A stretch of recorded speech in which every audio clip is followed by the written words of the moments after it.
ये जो तुम्हें खांसने की आवाज सुनाई दे, ये इस बात का सबूत है कि मेरी तबीयत खराब है। और लोग बोलते हैं ना कि मौत आ जाए बुखार ना आए, वो बात सही है। खैर, बिना किसी देरी के वीडियो को शुरू करते हैं। कि जो मैं मानवा एक्सप्लेन करने वाला हूँ पहले से एक्सप्लेन हो सकती है, लेकिन उससे पहले कि मैं एक जोक मारना चाहूंगा। कल्टीवेशन के लिए सबसे जरूरी चीज क्या है? स्पिरिचुअल की, और वही इस मानवा के अंदर नहीं है, वही जहरीली है। मतलब बंदे को अस्थमा है तो उसे दिल्ली में ले जाके छोड़ दिया, अब वो बेचारा जी नहीं पा रहा है और ना मर पा रहा है। वीडियो को शुरू करते हैं। एपिसोड की शुरुआत में हम लोग यहाँ पे टियान लैंड सेक्ट को देखते हैं, जिससे के बाद सीन शिफ्ट होकर यहाँ पे डॉ फ्रूट प्लांटेशन पे आ जाता है, जहाँ पे हम लोग एक लड़की को देखते हैं और उसी के पीछे हम लोग मेन कैरेक्टर को देखते हैं। और जब वो आंखें खोलता है तो वो यहाँ पे ट्रांसपोर्ट हो गया था। वो इस जगह को देख के हैरान हो जाता है और उसको लगता है कि यही इमोर्टल रियलम है। जिसके बाद ये हमें यहाँ पे अपनी कहानी बताता है। शुरुआत में ये सीधा अर्थ से कल्टीवेशन वर्ल्ड के अंदर एंट्री मारा था और उस वर्ल्ड का नाम नैन युआन रियलम था। एक क्रूअल वर्ल्ड जहाँ पे ताकत के अलावा और कुछ भी चीज नहीं चलती है। उस क्रूअल वर्ल्ड के अंदर मेन कैरेक्टर ने लगातार प्रैक्टिस की और पूरे 1270 साल वहाँ पे बिताए और कल्टीवेट करते करते वो यहाँ पे ग्रेट असेसन रियलम पे आ गया। जिसके बाद वो फाइनली यहाँ पे इमोर्टल रियलम के अंदर जा सकता था। लेकिन जब ये आशन यानी कि इमोर्टल रियलम जा रहा था, उसी बीच कुछ हुआ, जिसके बाद इसकी आंखें अब यहाँ पे खुलती हैं एक नई बॉडी के अंदर, एक नए वर्ल्ड के अंदर। सबसे परेशानी की बात ये थी कि इसकी बॉडी के अंदर कोई भी यहाँ पे पावर फ्लक्चुएट नहीं कर रही थी। ये एक मॉडल बॉडी के अंदर दोबारा जन्म लिया था। शुरुआत में इसको यही लगता है कि असेसन यहाँ पे फेल हो गया है, लेकिन इसको पूरा यकीन है कि ये उसकी ओरिजिनल बॉडी ही है। जिसके बाद उसको यहाँ पे एक नई टाइप की एनर्जी महसूस होती है, जो स्पिरिचुअल एनर्जी तो नहीं है, लेकिन वो कोई एनर्जी है जो कि जानी पहचानी सी ही है, जो यहाँ पे स्पिरिचुअल पावर के तरीके इस्तेमाल की जा सकती है, लेकिन ये उससे ज्यादा बेहतर है। इसीलिए मेन कैरेक्टर उसी एनर्जी का यूज करता है अभी के लिए अपनी कल्टीवेशन को जगाने के लिए। वहीं पे हम लोग उस लड़की को देखते हैं जो कि यहाँ पे बाकी लड़कों का इंतजार कर रही थी, क्योंकि इन दोनों के साथ में और भी लोग थे। लेकिन तभी उस लड़की को एक अजीब सा हवा का झोंका महसूस होता है और जब वो पीछे देखती है तो फिर उसको यहाँ पे मेन कैरेक्टर दिखाई देता है। मेन कैरेक्टर बताता है कि उसने यहाँ पे जैसे ये एनर्जी अपने बॉडी के अंदर डाली, तैसे ही वो यहाँ पे की रिफाइनमेंट की स्टेज पे आ गया। यानी कि ये वाली एनर्जी स्पिरिचुअल एनर्जी से कई गुना ज्यादा शक्तिशाली है। और जब वो ये सोच रहा था कि ये किस तरीके की दुनिया है, उतने में ही उसको महसूस होता है कि जो एनर्जी उसने यहाँ पे एब्जॉर्ब की है, उसके अंदर पहले तो कॉन्शियसनेस है, यानी कि सोचने समझने की शक्ति, और ऊपर से वो बहुत ज्यादा बुराई से भरी हुई है, क्योंकि यहाँ पे नेचुरली प्योर नहीं है। इसका मतलब पक्का इसे किसी ने यहाँ पे बनाया है। अगर कोई मॉडल इसे बिना सोचे समझे एब्जॉर्ब कर ले तो फिर वो उसके वश में जा सकता है या फिर बहुत ही बुरी तरीके से घायल भी हो सकता है। वहाँ पे वो लड़की मेन कैरेक्टर को छोटे बच्चे के तरीके ट्रीट कर रही थी और उसे कहती है कि भूख लगी है क्या, खाना लेने के लिए बाकी लोग गए हुए हैं। लेकिन मेन कैरेक्टर उसको पीछे झटक देता है और उससे पूछता है कि तुम कौन हो। तो वो लड़की हैरान हो जाती है कि यहाँ पे मेन कैरेक्टर पर और ज्यादा पागल नहीं है, और वो खुश भी हो जाती है कि वो यहाँ पे ठीक हो गया है। जिसके बाद मेन कैरेक्टर को बॉडी ओनर की यहाँ पे मेमोरीज आती हैं, जिसके अंदर वो थोड़ा सा पागलेट था, इसलिए वो पूरी तरीके से इस लड़की के ऊपर ही निर्भर था। और तभी मेन कैरेक्टर नोटिस करता है कि यहाँ पे ये जो लड़की है उसी के पास यहाँ पे लेजेंडरी यिन ओरिजिन सेक्रेट बॉडी है। इस सेक्रेट बॉडी के बारे में ज्यादा बताया नहीं जाता, बस इतना ही बताया जाता है कि एक ऐसी चीज है जिसके पीछे यहाँ पे कल्टीवेटर्स दीवाने रहते हैं और इसे हासिल करने की चाहत में रहते हैं। जिसके बाद हम लोग यहाँ पे बाकी लड़कों को देखते हैं और इनकी बातों से हमें पता चलता है कि ये लोग इस जंगल के अंदर किसी तरीके का टेस्ट देने के लिए आए हुए हैं, और इस टेस्ट के लिए यहाँ पे चूज करने वाला तो अपना टियान लैंड सेक्ट ही है। लेकिन यहाँ पे इस टेस्ट को चूज करने वाला यानी कि इस टेस्ट को बनाने वाला और कोई नहीं, गॉड्स हैं। गॉड्स के बारे में तुम्हें आगे पता चलेगा कि वो क्या बवाल है। अभी के लिए इन लोगों को यहाँ पे बेरीज दिखाई देती है, तो ये बेरी खाने के लिए आगे बढ़ जाते हैं और बिना कुछ सोचे समझे डायरेक्ट बेरीज खाने लगते हैं। वहाँ पे ये लड़का जो कि यहाँ पे बेरीज को अपनी जेब के अंदर रख रहा है, यही साउटियान है जिसके बारे में वो लड़की बात कर रही थी, और ये उनके लिए यहाँ पे कुछ बेरीज इकट्ठा कर लेता है। तभी एक लड़के के सर के ऊपर एक डाल आके गिरती है और वो कहता है कि वो ये बात काफी लंबे टाइम से बोलना चाहता था, लेकिन ये सभी पेड़ बहुत ही ज्यादा अजीब है और उनके रास्ते में ये हमेशा आ रहे हैं। तभी वो पेड़ टेलीपैथी के जरिए उस लौंडे से कहता है कि इन सभी बेरीज को खा लो, तुम चुनिंदा एक हो जिसको यहाँ पे गॉड ने चुना है। तो वो लड़का आगे से चीखते हुए कहता है कि ये पेड़ जिंदा है। जिसके बाद वो सभी पेड़ ही यहाँ पे जिंदा हो जाते हैं और उन सभी से कह रहे थे कि हमें ज्वाइन कर लो, हमें ज्वाइन कर लो। जिसके बाद यहाँ पे टाइजो इमॉर्टल लॉर्ड तुम्हारी रक्षा करेगा और तुम्हारे ऊपर हमेशा सदाबहार रहेगा। और इतना काफी था इन सभी लोगों को डराने के लिए, ये तुरंत यहाँ से कट लेते हैं और वापस उसी लड़की के पास आ जाते हैं। खैर, इसके बाद हम लोग दोबारा यहाँ पे मेन कैरेक्टर और उस लड़की पे आ जाते हैं। वो लड़की अपना नाम यहाँ पे साउलिंग बताती है और वो ये बोली रही थी कि वो काफी ज्यादा खुश है कि वो ठीक हो गया। उतने में ही यहाँ पे मेन कैरेक्टर साफ कहता है कि उसका नाम यहाँ पे जैंग युआन है और वो उसका भाई नहीं है, और वो डायरेक्ट पूछ लेता है कि ये जगह कौन है, ये कहाँ पे है हम लोग। जिसपे साउलिंग बताती है कि वो लोग काम कंट्री के अंदर है, अभी के लिए वो लोग लैंड टियान सेक्टर के अंदर हैं, लेकिन कौन सी जगह पे ये उसको नहीं पता है। वो पे जैंग युआन को पूरा यकीन हो जाता है कि वो यहाँ पे इमॉर्टल रियलम के अंदर नहीं है, वो कहीं और ही आ गया है। वहीं पे वो साउलिंग से पूछता है कि यहाँ पे क्या टियान लैंड सेक्टर एक कल्टीवेशन सेक्टर है। तो साउलिंग आगे से बताती है कि हाँ, वो लोग कल्टीवेशन ही यहाँ पे यूज करते हैं और कई सारी इमॉर्टल टेक्निक्स का यूज करते हैं। साथ ही में साउलिंग जैंग युआन को ये भी बता देते हैं कि उन लोगों के विलेज को यहाँ पे एरी थिंग्स ने चारों तरफ से घेर लिया और वो लोग इमॉर्टल्स की वजह से ही जिंदा बच पाए हैं। हमारे तरीके जैंग युआन भी आगे से पूछता है कि ये एरी थिंग्स क्या चीजें हैं। सॉलिंग बताती है कि उसने भी आज तक उन्हें देखा नहीं है, लेकिन उन लोगों के विलेज को यहाँ पे टियान लैंडसेक्ट ही प्रोटेक्ट करते हुए आया है जब से वो लोग छोटे हैं। बाय द वे, एरी थिंग्स का मतलब यहाँ पे अजीब और डरावनी चीजें हैं। सॉलिंग ये भी बता देती है कि हर साल यहाँ पे उनके गाँव से कुछ बच्चों को चूज किया जाता है, जो कि टियान लैंडसेक्ट ही चूज करता है और उनको यहाँ पे चूज करने वाला सुप्रीम इमॉर्टल होता है। इस बार इन लोगों को यहाँ पे चूज किया गया है और ये पहली बार है कि ये लोग विलेज से बाहर निकले और बाहर की दुनिया देख रहे हैं। ज़ैंग यान पूछता है कि ये सुप्रीम इमॉर्टल कोई कल्टीवेटर है क्या, तो सॉलिंग आगे से बताती है कि वो एक लॉर्ड है और गॉड, जिसको यहाँ पे सभी इमॉर्टल्स पूजते हैं टियान लैंडसेक्ट के अंदर। क्योंकि ज़ैंग युआन की पुरानी जड़ें, तो उसे समझ में आ जाता है कि दाल में कुछ तो काला है। उतने में ही साउटियान और बाकी सभी लोग भागते हुए आते हैं, जो कि उन लोगों से कहते हैं कि जल्दी यहाँ से निकलो, यहाँ पे जो पेड़ है वो सभी यहाँ पे बातें कर रहे हैं और वो ईयरी थिंग्स हैं। और जब साउटियान यहाँ पे इन सभी चीजों के बारे में बता ही रहा था, उतने में ही हम लोग देखते हैं कि यहाँ पे जिन लोगों ने यहाँ पे बेरीज को खाया था वो भी पेड़ के अंदर बदल जाते हैं। साउटियान ने नहीं खाया था, उसने रखे थे सिर्फ इसलिए वो पेड़ के अंदर नहीं बदला था। वो सभी बच्चे जो पेड़ के अंदर बदल गए थे वो सभी यहाँ पे उनसे मदद की भीख मांग रहे थे, क्योंकि उन्हें बहुत ज्यादा दर्द हो रहा था। अपने दोस्तों को इस तरीके से पेड़ में बदलता हुआ देख के तो वो घबरा ही गए थे। उतने में ज़ैंग युआन आगे बढ़ता है और वो यहाँ पे बताता है कि इनके अंदर बहुत ही ज्यादा इविल एनर्जी भरी पड़ी है और किसी लंबे और खतरनाक चीज के एक्सपोजर की वजह से ही ये लोग पेड़ के अंदर बदल गए हैं। वह पे सॉलिंग ज़ैंग युआन से कहती है कि वो उनकी मदद कर सकता है, जिसपे ज़ैंग युआन आगे से बताता है कि इनकी बॉडी और फ्लैश और ब्लड पहले ही लकड़ी के अंदर बदल गया है, मेडिसिन काम ही नहीं करेगा। और वो साउटियान से कहता है कि तुमने कुछ छुआ तो नहीं, क्योंकि ये तुम्हारे ऊपर अभी तक असर नहीं किया है। तो साउटियान को समझ में आ जाता है कि ये बेरीज की वजह से हो रहा है, इसलिए वो सभी बेरीज को बाहर निकाल के फेंक देता है। ज़ैंग युआन उन्हें बताता है कि इन बेरीज के अंदर ही वो एनर्जी है जिसने यहाँ पे इन्हें पेड़ के अंदर बदला है और इन सभी बेरीज को यहाँ पे लगे हुए सालों हो गए हैं। जिसपे साउटियान की अब बत्ती जलती है कि यहाँ पे इमॉर्टल्स इन लोगों को झांसा दे के लाते हैं और इन्हें पेड़ के अंदर बदल देते हैं। वह पे ज़ैंग युआन इन लोगों से साफ कहता है कि इमॉर्टल्स कभी भी ऐसे तरीके की चीजें यूज नहीं करते हैं, वो एक नंबर के स्कैमू हैं।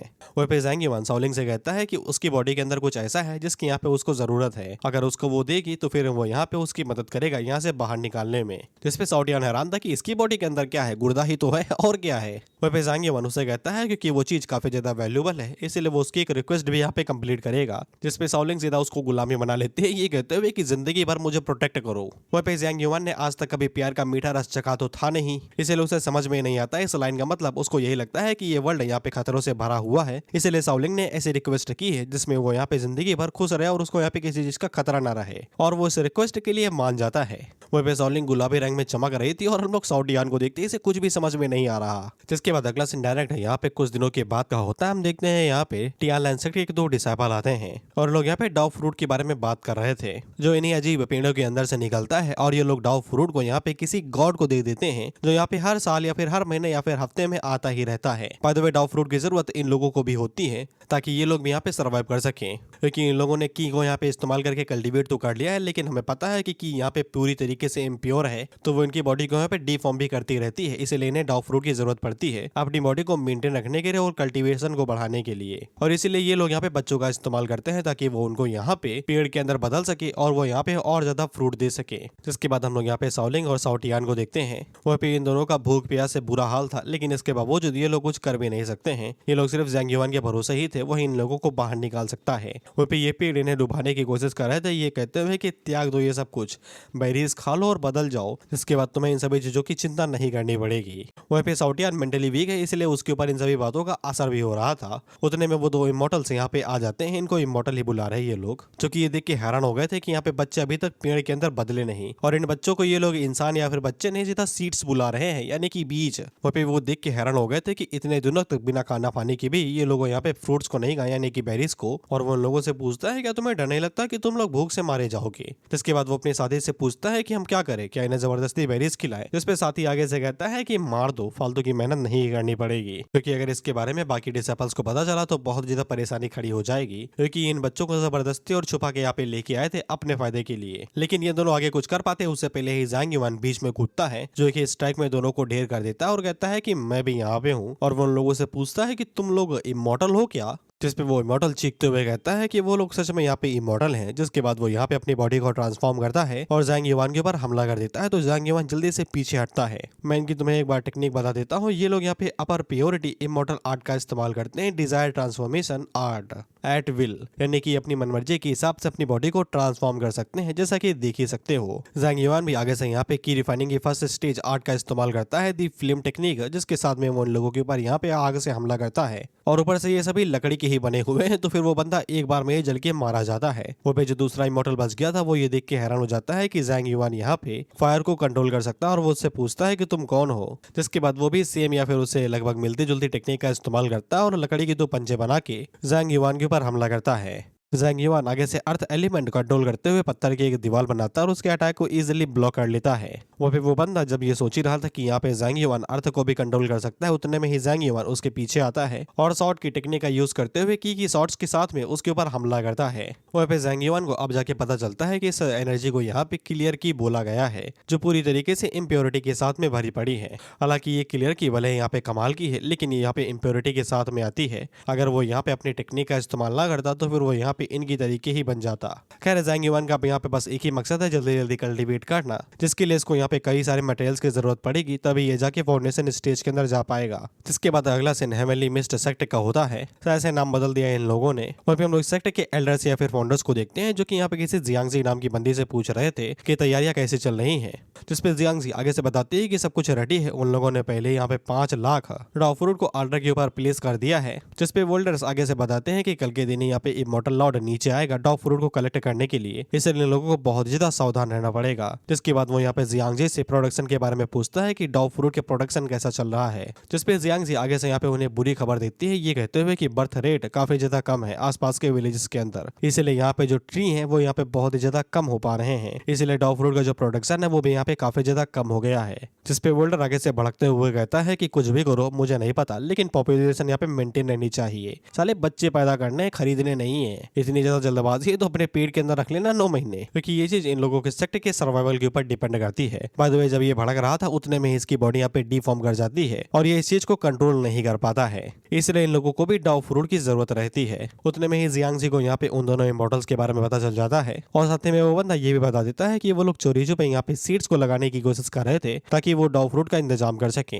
जियांगजी को यही लगता है कि यहाँ पे इनर सेक्ट के ही लोग होंगे जो कि यहाँ पे उसकी पोजीशन को खराब करना चाहते होंगे, इसलिए वो अभी इस चीज को इग्नोर कर देती है क्योंकि ग्रैंड सेरेमनी होने ही वाली है। फिर इसके बाद हम लोग शॉटियन और सॉलिंग को देखते हैं। ये लोग किसी गार्ड के कमरे के अंदर घुसाए थे और खाना पानी इन लोगों ने कर लिया था। और फिर शॉटियन हम लोगों को बताता है कि यहाँ पे ज़ैंग युआन ने एक ही 2 पंचेस के अंदर इन गार्ड्स को ढेर कर दिया था और उसको भी यहाँ पे ज़ैंग युआन से कुछ ना कुछ सीखना है ताकि वो दोनों को प्रोटेक्ट कर सके। वो भी हम लोग ज़ैंग युआन को देखते हैं जिसको यहाँ पे कुछ मटेरियल्स मिल गए थे जिनकी यहाँ पे जो क्वालिटी थी और जो इफेक्ट था वो भी यहाँ पे उसके ओरिजिनल वर्ल्ड के बराबर का ही था, इसलिए वो उन्हीं मटेरियल्स का यूज करके यहाँ पे कुछ फ्लैग्स को बना लेता है। अब ये फ्लैग्स यहाँ पे उसकी जो क्लियर की है उसको यहाँ पे क्लियर करने के लिए मदद देंगे, यानी कि इम्प्योरिटी को प्योर करेंगे, जिसकी मदद से वो बिना किसी दिक्कत के यहाँ पे कल्टीवेट कर पाएगा। खैर इसके बाद वो कपड़े पहनता और उन लोगों से कहता है कि तुम लोग यहीं पे ही रुको, मैं कुछ काम करके आया और यहाँ से जाना नहीं। जिसके बाद वो शॉर्ट पे उड़ते हुए यहाँ पे अलग अलग जगहों पे जाता है और उन फ्लैग्स को सेट कर देता है। वो पे जब वो उड़ते हुए जा रहा था तो फिर वो आल्टर के पास में आ जाता है जहाँ पे पूरे 5 लाख डॉ फ्रूट रखे हुए थे।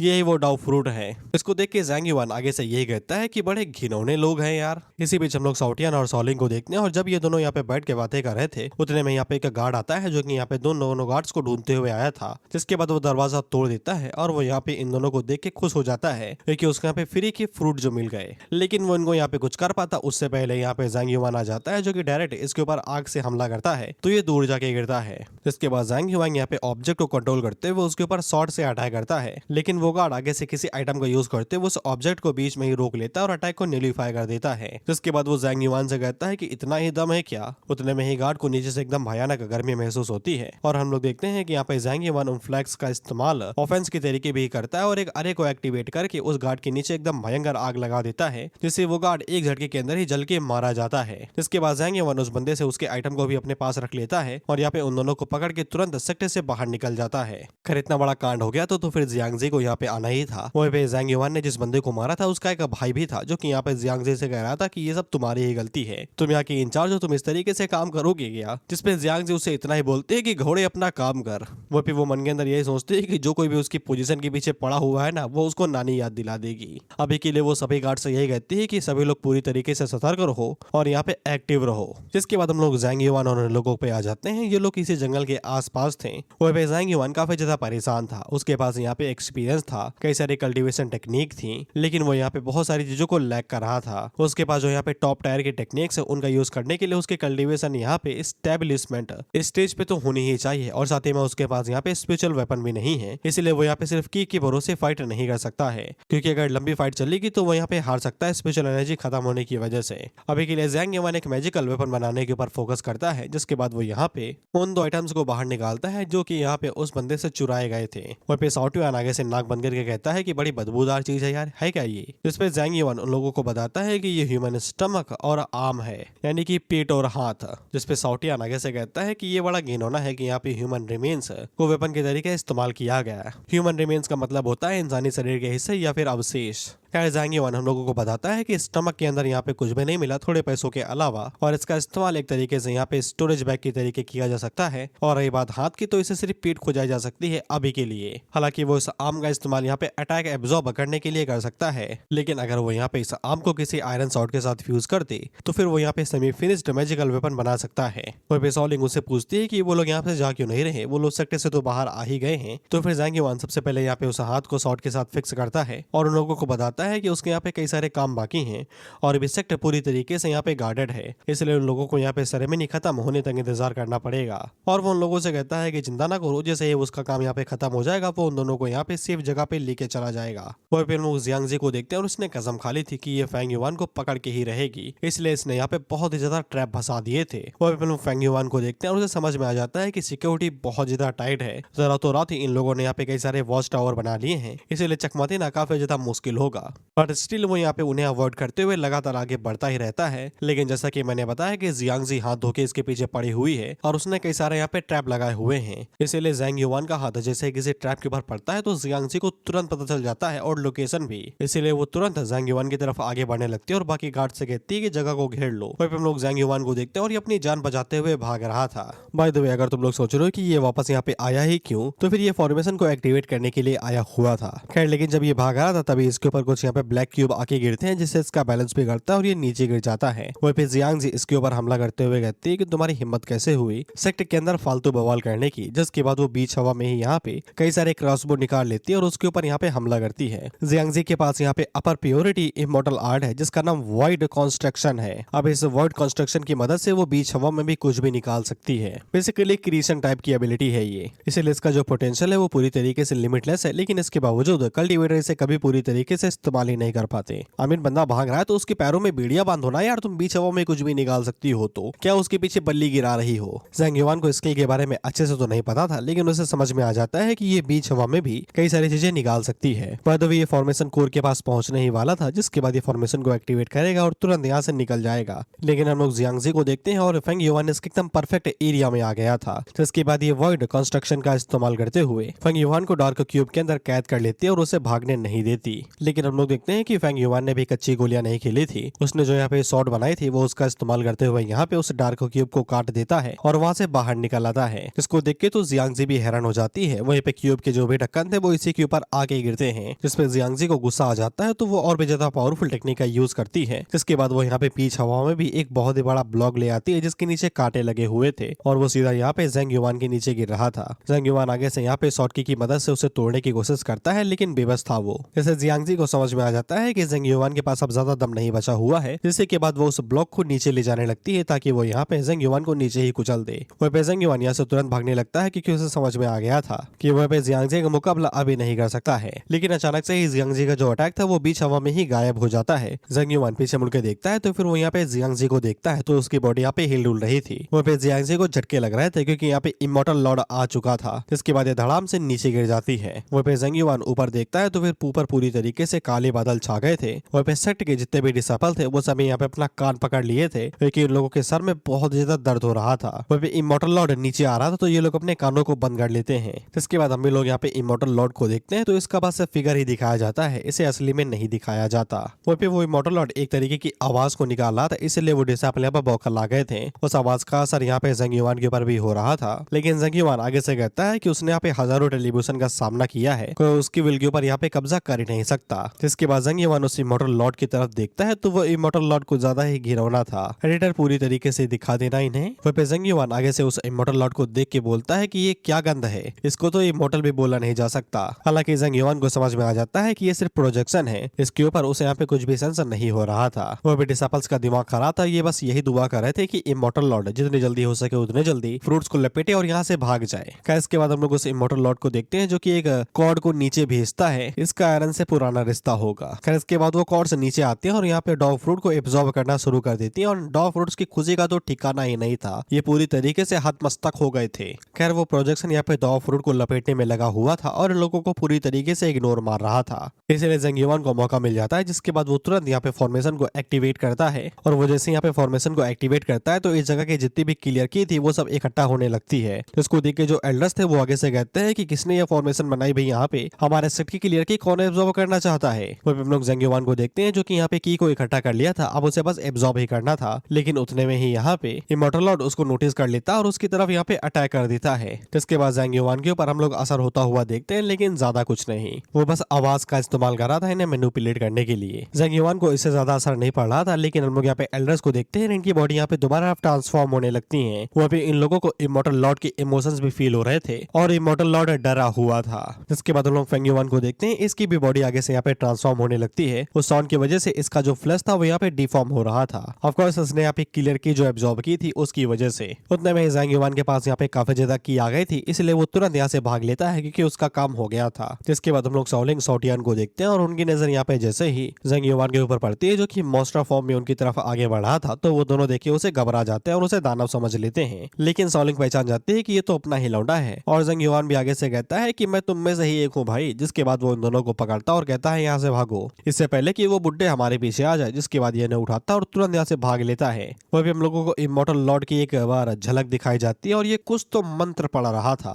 जिसके बाद सिंसिप्टो के एक विलेज के ऊपर आ जाता है, जहाँ पे हम लोग देखते हैं कि एक वाइफ अपने हस्बैंड से कहती है कि उसने कुछ दिनों से खाना नहीं खाया है, अगर वो खाएगा नहीं तो मर जाएगा। लेकिन हस्बैंड उसे यहाँ से भगा देता है, ये कहते हुए कि मेरे पास ना हो नहीं तो मैं तुम्हारी जान ले लूंगा। आसपास के जो पड़ोसी थे वो भी आगे से कहते हैं कि इसकी नई नई शादी हुई है, लेकिन इसके बावजूद ये अपनी वाइफ को यहाँ पे बुरी तरीके से ट्रीट करता है। वो सभी लोग यहाँ पे वाइफ के लिए यही कह रहे थे कि ये कोई अच्छा डिजर्व करती है। वह पे हम लोग हस्बैंड को देखते हैं जो कि एक कमरे के अंदर छेद था, उसे से यहाँ पे अपनी वाइफ को जाते हुए देख रहा था। जिसके बाद हम लोग जंग युवान पे दोबारा आ जाते हैं। शाओलिंग उससे पूछती है कि तुम ठीक तो हो जाओगे ना, जिसमें जंग युवान आगे से बताता है कि वो इस जगह से दूर आ गया है तो फिर वो धीरे धीरे करके नॉर्मल हो जाएगा। वह पे शॉटियान जंग युवान की तरफ देखना तक नहीं चाहता था, लेकिन वो उन दोनों से ये कह रहा था कि उन लोगों को सैन विलेज जाना पड़ेगा ताकि वो बाकी लोगों को वार्न कर सके कि वो लोग यहाँ पे हेवनली मिस्ट सेक्ट के ऊपर बिल्कुल भी भरोसा नहीं कर सकते हैं। वो पे जंग युवान इन दोनों से पूछता है कि तुम दोनों को यहाँ पे इमॉर्टल लॉर्ड दिखाई दिया था कि नहीं, जिसपे इन दोनों को यहाँ पे कुछ भी नहीं दिखाई दिया था, इन्हें बस यही दिखाई दिया था कि बादल काले हो गए हैं। जिसपे जंग युवान एक ही थ्योरी बनाता है कि इन दोनों ने अभी तक यहाँ पे क्लियर की को एब्जॉर्ब नहीं किया है, इसलिए ये लोग इमॉर्टल लॉर्ड को देख नहीं पाए। हालांकि उसने एब्जॉर्ब किया तो वो यहाँ पे उसे देख पाया।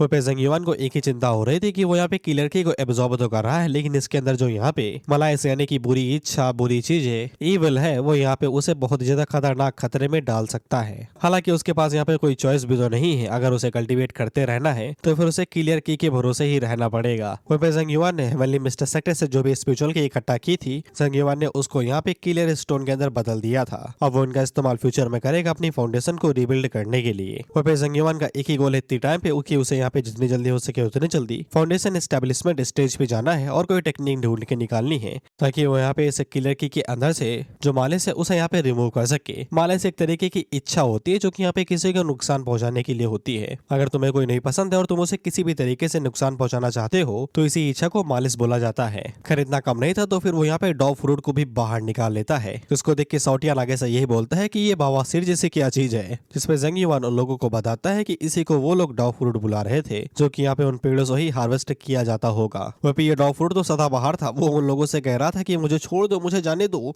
मुझे इमॉर्टल लॉर्ड के पास वापस जाना है। वह पे शाओलिंग को आगे से दया आ रही थी क्योंकि ये भी कभी इंसान हुआ करता था, लेकिन जैसा कि मैंने बताया कि ये फ्रूट सदाबहार है, वो आगे से कहता है कि पिटफुल दया साले तुम लोग हो, तुम लोगों को इमॉर्टल लॉर्ड ने अबैंडन किया है, हमें नहीं, हमें तो चूज किया है, हम लोग यहाँ पे बहुत ज्यादा लकी है। जंग युवान उस डॉग फ्रूट से पूछता है कि ये ताइकिंग इमॉर्टल लॉर्ड कौन है, तो इसे कुछ भी नहीं पता था। ये आगे से अंडा संडे कुछ बके जा रहा था तो जंग युआन उसे यहाँ पे निचोड़ के उसकी चटनी बना देता है। ये कहते हुए कि तुम जाओ सदाबहार। वह पे जंग युआन उन लोगों से कहता है कि चिंता ना करो, अब ये इंसान नहीं रहा। वह पे जंग युआन मन में सोचता है कि उसने जितना सोचा था ये वर्ल्ड उससे कई गुना ज्यादा अजीब और शक्तिशाली है। वो सिर्फ यही उम्मीद कर सकता है कि उसको यहाँ पे कुछ स्पिरिचुअल हर्ब मिल जाए जिनकी यहाँ पे सिमिलर प्रॉपर्टी हो, ताकि वो यहाँ पे फाउंडेशन एस्टेब्लिशमेंट पिल बना सके। जिसके बाद हम लोग दोबारा हेवनली मिस्ट सेक्टर पे आ जाते हैं, जहाँ पे हम लोग देखते हैं कि एल्डर्स डॉग फ्रूट का इस्तेमाल कर रहे थे किसी को यहाँ पे ठीक करने के लिए, और इन लोगों ने अब तक यहाँ पे 50 हाई क्वालिटी के डॉग फ्रूट्स का इस्तेमाल किया था। वहीं पे ये लोग डॉग फ्रूट का इस्तेमाल एक डिसेबल के ऊपर कर रहे थे, जो कि और कोई नहीं हमारी जियांगजी ही थी।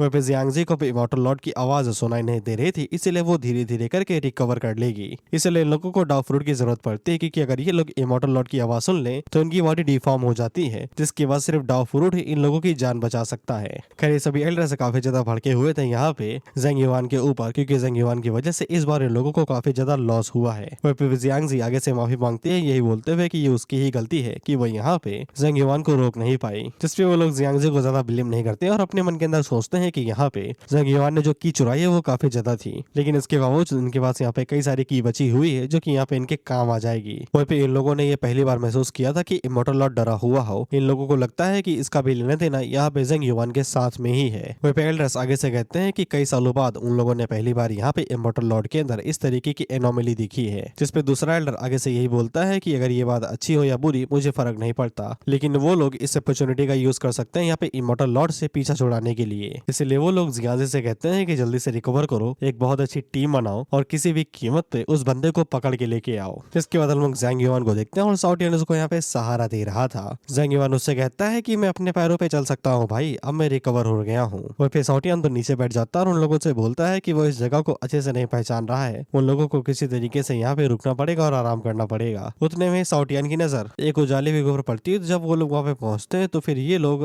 ब्लॉसम विलेज पे आ गए थे। ये वही विलेज है जहाँ पे मैंने तुम्हें थोड़ी देर पहले बताया था कि हस्बैंड वाइफ वाली कहानी। हम लोग वाइफ को देखते हैं और उसका हस्बैंड अभी भी उसके हाथों से खाना नहीं खा रहा था। उतने में साउटियन अचानक से बाहर निकलता है, जिससे वो वाइफ घबरा जाती है और सारा खाना नीचे गिर जाता है। तो सॉलिंग साउटियन को डांटती है, ये कहते हुए कि जोरों से क्यों चिल्ला रहे हो आधी रात में। जिसके बाद सॉलिंग आगे बढ़ती है और यहाँ पे वाइफ से कहती है कि वो लोग पास के विलेज से आए हैं, वो लोग कोई बुरे लोग नहीं है, वो लोग रात में यहाँ पे रुकना चाहेंगे, क्या वो उन्हें रुकने देगी। वाइफ उन्हें पहले तो मना करने वाली थी, लेकिन जैसे ही वो यहाँ पे जंग युआन को देखती तो चिकना लौंडा, तो वो तुरंत मान जाते हैं, ये कहते हुए कि तुम लोग कोई बुरे इंसान नहीं हो तो फिर तुम लोग अंदर आ सकते हो। वहीं पे जो हस्बैंड था वो भी यहाँ पे उस छेद से इन लोगों के ऊपर ही नजर बनाए हुए था। वहीं पे साउटियन की नजर उसके ऊपर जैसे ही पड़ती है तो वो उस तरफ इशारा करते हुए कहता है कि कोई विंडो से उन लोगों को देख रहा है। जैसे वाइफ आगे से बताती है कि ये उसका हस्बैंड है, लेकिन पता नहीं उसे क्या हुआ है, वो कमरे के अंदर ही रहता है और कभी बाहर नहीं आता। वाइफ उन लोगों को बताती है कि उसके घर के अंदर सिर्फ एक ही कमरा खाली है, उन तीनों में से किसी को यहाँ पे तबेले के अंदर रहना पड़ेगा। अब डिसाइड कर लो कि कौन तबेले के अंदर रहेगा। जिसपे जंग युआन आगे से कहता है कि वो तबेले के अंदर रुकेगा।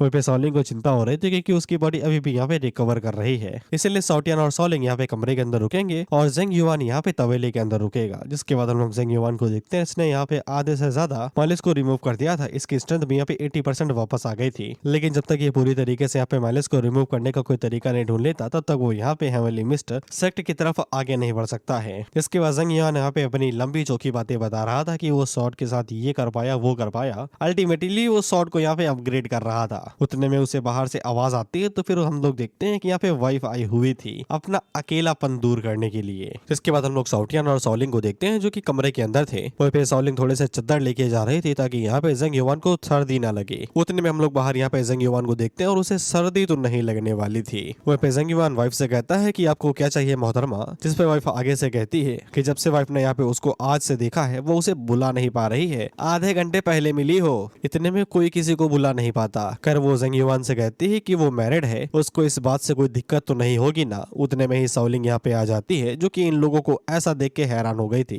जिसके बाद वो ऑफ कोर्स यहाँ से भाग जाते ही ये कहते हुए कि उन्हें परेशान नहीं करेगी। वहीं पे हम लोग वाइफ को देखते हैं जो कि अपने असली रंग दिखाने लगती है और वो यहाँ पे जंग युआन से कहते हैं कि तुम इस विलेज में हमेशा के लिए रुक क्यों नहीं जाते। जिसके बाद वो मॉन्स्टर के अंदर ट्रांसफॉर्म हो जाती है। वहीं पे हम लोग सॉलिंग को देखते हैं जो कि आगे से टसुए बहा रही थी। दिल टूटा है तो आंसू तो निकलेंगे ही ना, लेकिन वो आंसू गिरा पाते उससे पहले जो तबेला था वो हवा में उड़ जाता है। वहीं पे जंग युआन वाइफ से कहता है कि उसे पहले ही पता चल गया था कि वो अजीब है, उसके पास यहाँ पे कोई भी सांसें नहीं है, यानी कि वो सांस ही नहीं ले रही थी, लेकिन इसके बावजूद वो जिंदा थी। वहीं पे सॉलिंग और साउटियन दोनों बाहर निकल आते हैं और वो यहाँ पे जंग युआन से पूछते हैं कि ये क्या हुआ, वो क्या थी। तो फिर हम लोग देखते हैं कि यहाँ पे हस्बैंड भी अपने कमरे से बाहर निकल आता है। वहीं पे साउटियन हस्बैंड को देख के घबरा जाता है, लेकिन जंग युवान आगे से बताता है कि चिंता ना करो, ये जिंदा है। वो पे हस्बैंड ये जुआन से कह रहा था कि मुझे यहाँ से लेके चलो, मुझे यहाँ से कहीं और लेके चलो। जिसपे वो लोग उससे पूछते हैं कि मामला क्या है, ये तो बताओ। जिसपे हस्बैंड आगे से बताता है कि उसकी यहाँ पे बहुत ही जल्द शादी हुई थी, वो अपने गाँव वापस ही जा रहा था, लेकिन वो रास्ता भटक गया था, इसलिए उसको यहाँ पे ब्लॉसम विलेज के अंदर रुकना पड़ा। आधी रात के बीच में उसने देखा कि उसकी वाइफ को यहाँ पे गाँव वालों ने बाहर खींच लिया, जिसके बाद वो लोग उसको यहाँ पे जिंदा खा गए। उसने यहाँ पे कई बार कोशिश की कि वो यहाँ पे विलेज से अपनी जान बचा के भाग सके, लेकिन वो ऐसा कुछ भी नहीं कर पा रहा था। वो जितनी भी बार यहाँ से भागने की कोशिश करता, वो लौट के यहीं पे ही आ जाता। उसके पास कोई भी चॉइस नहीं थी, इसलिए वो कमरे के अंदर ही बंद हो गया और दरवाजा लॉक कर लिया। लेकिन अगले ही दिन उसकी यहाँ पे वाइफ वापस आ गई, जो कि उसे यहाँ पे बाहर बुला रही थी। लेकिन उसने अपनी आंखों से देखा था कि उसकी वाइफ को यहाँ पे खा लिया गया था, तो फिर वो जिंदा कैसे हो सकती है। तो फिर हम लोग वाइफ को देखते हैं, जो कि दोबारा खड़ी हो जाती है, ये कहते हुए कि वो झूठ नहीं बोल रही है, वो अभी भी यहीं पे ही है। जंग युवान आगे से अपने टेक्निक का इस्तेमाल करता और यहाँ पे वाइफ को दूर फेंक देता है। उसके ऊपर फिल्म अटैक यूज करने के बावजूद उसे यहाँ पे कुछ भी नहीं हुआ था, और वो यहाँ पे अपने हस्बैंड से कह रही थी कि अगर तुम मुझे यहाँ पे अपने आप को खाने दोगे तो फिर तुम भी मेरी तरीके इमोर्टल बन जाओगे, जिसके बाद हम लोग खुशी खुशी इस विलेज के अंदर रुकेंगे। हस्बैंड की तो फटी पड़ी थी, वो आगे से यहाँ पे जंग युवान से ये कह रहा था कि कैसे न तैसे मुझे यहाँ से जिंदा बाहर ले चलो।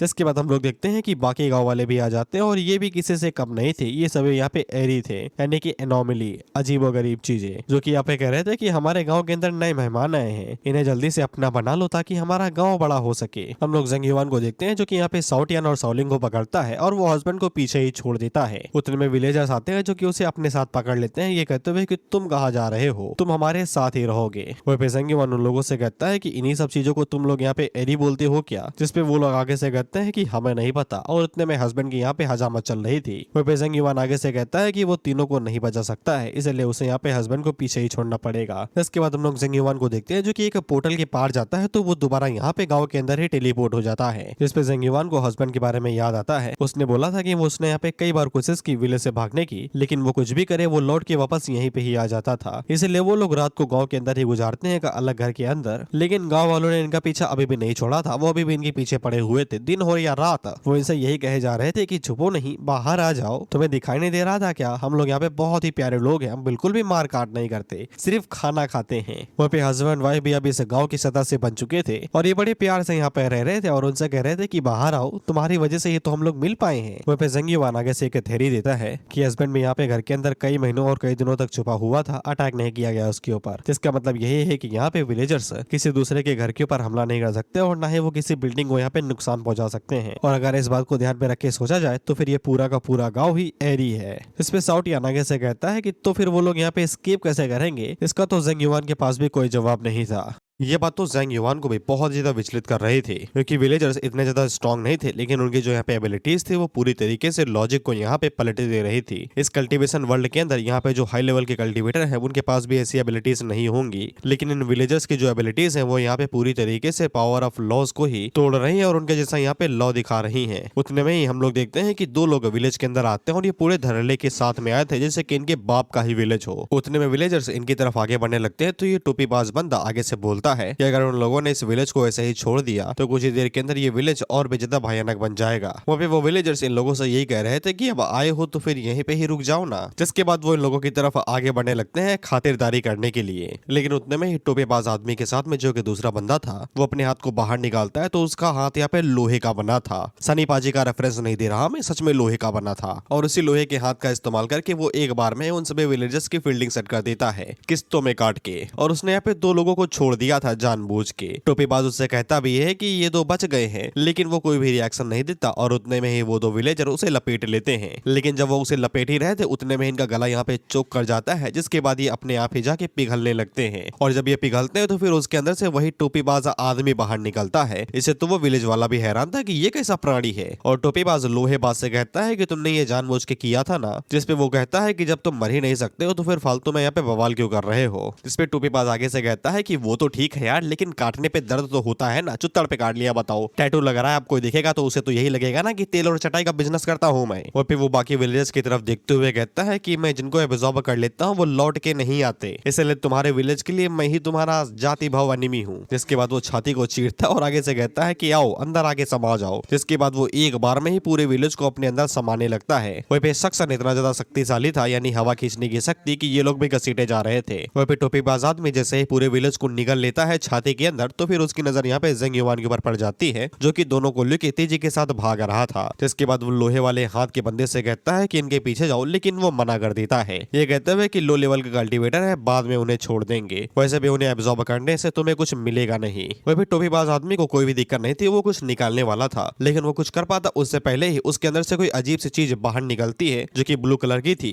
जिसको यहाँ पे रोमिंग स्प्रिंग बोला गया है, वही भी जापान का गर्म पानी वाली जगह। टोपीबाज आदमी ने इसको लंबे टाइम पहले एब्जॉर्ब कर लिया था, लेकिन इसकी छाती के अंदर ये आराम से बैठा हुआ था, लेकिन आज अचानक से ये भाग निकला। वहीं पे वो लोहेबाज से कहता है कि इसके पीछे जाओ, लेकिन वो मना कर देता है दोबारा कि लो लेवल का एलोमिली है, कोई बड़ी बात नहीं है, जाने दो। फिर हम इन तीनों को दोबारा देखते हैं, जो कि यहाँ पे डायरेक्शंस को बदलते हुए यहाँ पे आ गए थे, और ज़ेंग युआन को पूरा यकीन था कि जब तक उन लोगों के पास कोई स्पेशल ट्रैकिंग एबिलिटी नहीं है, वो इन लोगों को ढूंढ नहीं पाएंगे। और इन्हीं के पीछे वो रोमिंग स्प्रिंग भी आ गया था, वही जो टोपीबाज आदमी की छाती के अंदर से निकला था। ये लोग भी इसको देख लेते हैं, लेकिन यहाँ पे ज़ेंग युआन आगे से कहता है कि ये कोई नॉर्मल चीज नहीं है, ये कोई दूसरी एनोमली होगी। एनोमली मतलब अजीब सी चीज, नॉर्मल के मुकाबले। सिंपल शब्दों में अगर आग की जगह पे कान है तो तुम उसको एनोमली बोलोगे। ज़ेंग युआन उन लोगों से यही कहता है कि वो इसके बारे में कुछ भी नहीं जानते हैं, और क्योंकि वो उन्हें यहाँ पे बिल्कुल भी परेशान नहीं कर रहा है, तो वो लोग भी उसे यहाँ पे परेशान नहीं करेंगे। किसी को क्या पता कि वो कितनी खतरनाक हो सकती है। जिसके बाद वो लोग रात यहीं पे ही बिताते हैं, और उन लोगों ने मुर्गी पकड़ी थी, तो उसी का ही काम ताम चल रहा था। वहीं पे वो एनोमली अभी भी इनका पीछा नहीं छोड़ी, तो वो उन्हें दूर से देखे ही जा रही थी, इसीलिए साउटियान काफी ज्यादा परेशान था। वहीं पे सोलिंग को वो एक छोटे से पपी के तरीके लग रहा था, लेकिन ज़ेंग युआन लोगों से यही कहता है कि उसकी तरफ देखो नहीं, उन्हें नहीं पता कि वो खतरनाक है या नहीं, इसीलिए जब तक वो पहले कुछ नहीं करता वो भी लोग कुछ भी नहीं करेंगे। वहीं पे साउटियान ज़ेंग युआन को अब यहाँ पे मक्खन लगा रहा था, ये कहते हुए कि जब तक वो यहाँ पे उन लोगों को किसी भी चीज से डर नहीं लगता। जिसके बाद वो उसको यहाँ पे तंगड़ी भी ऑफर करता है, ये कहते हुए कि उसको यहाँ पे मार्शल आर्ट सीखनी है। ज़ेंग युआन उससे कहता है कि उसके पास स्पिरिचुअल रूट है और अच्छा सा टैलेंट भी है, लेकिन उसकी स्ट्रेंथ यहाँ पे काफी ज्यादा कम है, और ऊपर से कल्टीवेशन रिसोर्स भी कहाँ है उसके पास, इसलिए वो बाकी लोगों को ट्रेन थोड़ी नहीं कर सकता अभी। जिसपे साउटियान बहुत ज्यादा निराश हो जाता है और वो रोने लगता है। वहीं पे ज़ेंग युआन को कुछ महसूस होता है, तो वो अपनी फ्लाइंग शॉट को उस तरफ फेंकता है, लेकिन जो भी बंदा उस तरफ था वो उसकी फ्लाइंग शॉट को इजीली यहाँ पे रोक लेता है, और उसे कहता है कि घबराओ नहीं, वो यहाँ पे बिल्कुल भी नुकसान पहुंचाने नहीं आया है।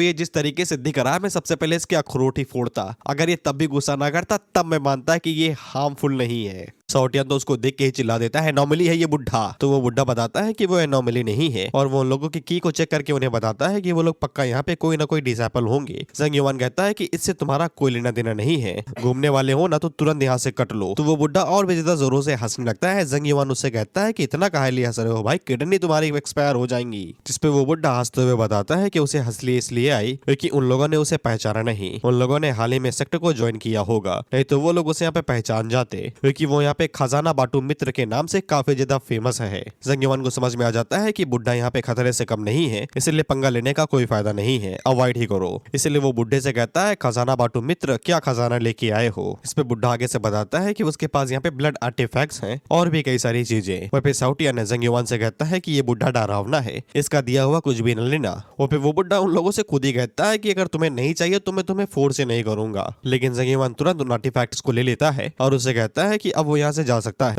दरअसल ज़ेंग युआन को यहाँ पे उस बुड्ढे का किलिंग इंटेंट महसूस हो गया था, इसीलिए वो चुपचाप आर्टिफैक्ट ले लिया, नहीं तो पता वो आगे क्या करता। तो वो बुड्ढा तुरंत यहाँ से जाने लगता है, लेकिन उतने में ही साउटियान भी उसको रोक लेता है और उससे कहता है कि तुम्हारे पास मेरे लिए कुछ है। दरअसल इसको लग रहा था कि यहाँ पे ज़ेंग युआन ने ये ले लिया है तो फिर उसे कोई भी दिक्कत नहीं हुई, तो फिर ये भी कुछ ले सकता है, शायद से ये ताकतवर हो जाए। और फिर वो बुड्ढा भी उससे यही कहता है कि तुम एक मॉडल हो, तुम यहाँ पे ब्लड आर्टिफैक्ट का इस्तेमाल क्या करोगे जब तुम उनका ही यूज नहीं कर पाओगे। बेसिकली कल्टीवेटर्स इसके आर्टिफैक्ट का यूज कर पाएंगे। सॉलिंग में उसका कान खींच के कहती है कि तुम इनका अचार डालोगे क्या। तो साउटियान आगे से साफ बताता है कि वो हमेशा प्रोटेक्ट होते हुए नहीं रहना चाहता, वो भी यहाँ पे उन लोगों को प्रोटेक्ट करना चाहता है। जिसपे वो बुड्ढा हंसते हुए कहता है कि बड़े मजेदार आदमी हो भाई तुम, अगर तुम ताकतवर बनना चाहते हो, कल्टीवेटर बनना चाहते हो, तो मैं तुम्हें कुछ सिखा सकता हूँ। जिसपे साउटियान तो खुश हो जाता है, लेकिन सॉलिंग को दाल में कुछ काला लग रहा था, इसीलिए वो यहाँ पे ज़ेंग युआन से रोकने को बोलती है, लेकिन ज़ेंग युआन भी मना कर देता है, ये कहते हुए कि उसके पास ना तो अधिकार है और ना ही कोई ड्यूटी व्यूटी है कि वो यहाँ पे साउटियान को रोक सकता है। हर कोई अपने फैसले खुद चुन सकता है। वहीं पे साउटियान बुड्ढे से कहता है कि वो उसके साथ गेड़ियां मारते हुए नहीं घूम सकता है, वो यहाँ पे अपनी सिस्टर को अकेला छोड़ के नहीं जाएगा। जिसपे वो बुड्ढा कहता है कोई बात नहीं, दूसरे लोगों के पास होंगे क्वालिफिकेशन और रिस्ट्रिक्शन, मेरे पास ऐसा कुछ भी नहीं है। जब तक तुम्हें यहाँ पे शुरुआती मेथड्स के बारे में पता है तब तक तुम यहाँ पे कल्टीवेट कर पाओगे अकेले ही, तुम्हें किसी भी मास्टर की जरूरत नहीं है। जिसके बाद वो साउटियान के कहानों में उसका यहाँ पे मेथड बताता है और यह मेथड हमें बताया नहीं जाता और कुछ चैप्टर तक तो बिल्कुल भी नहीं। जिसके बाद वो साउटियान से कहता है कि मेथड और मंत्र अच्छे से याद कर लो। साउटियान इससे बहुत बहुत ज्यादा घबरा जाता है और वो आगे से कहता है कि तुम तो, लेकिन वो पूरी बात नहीं कहता।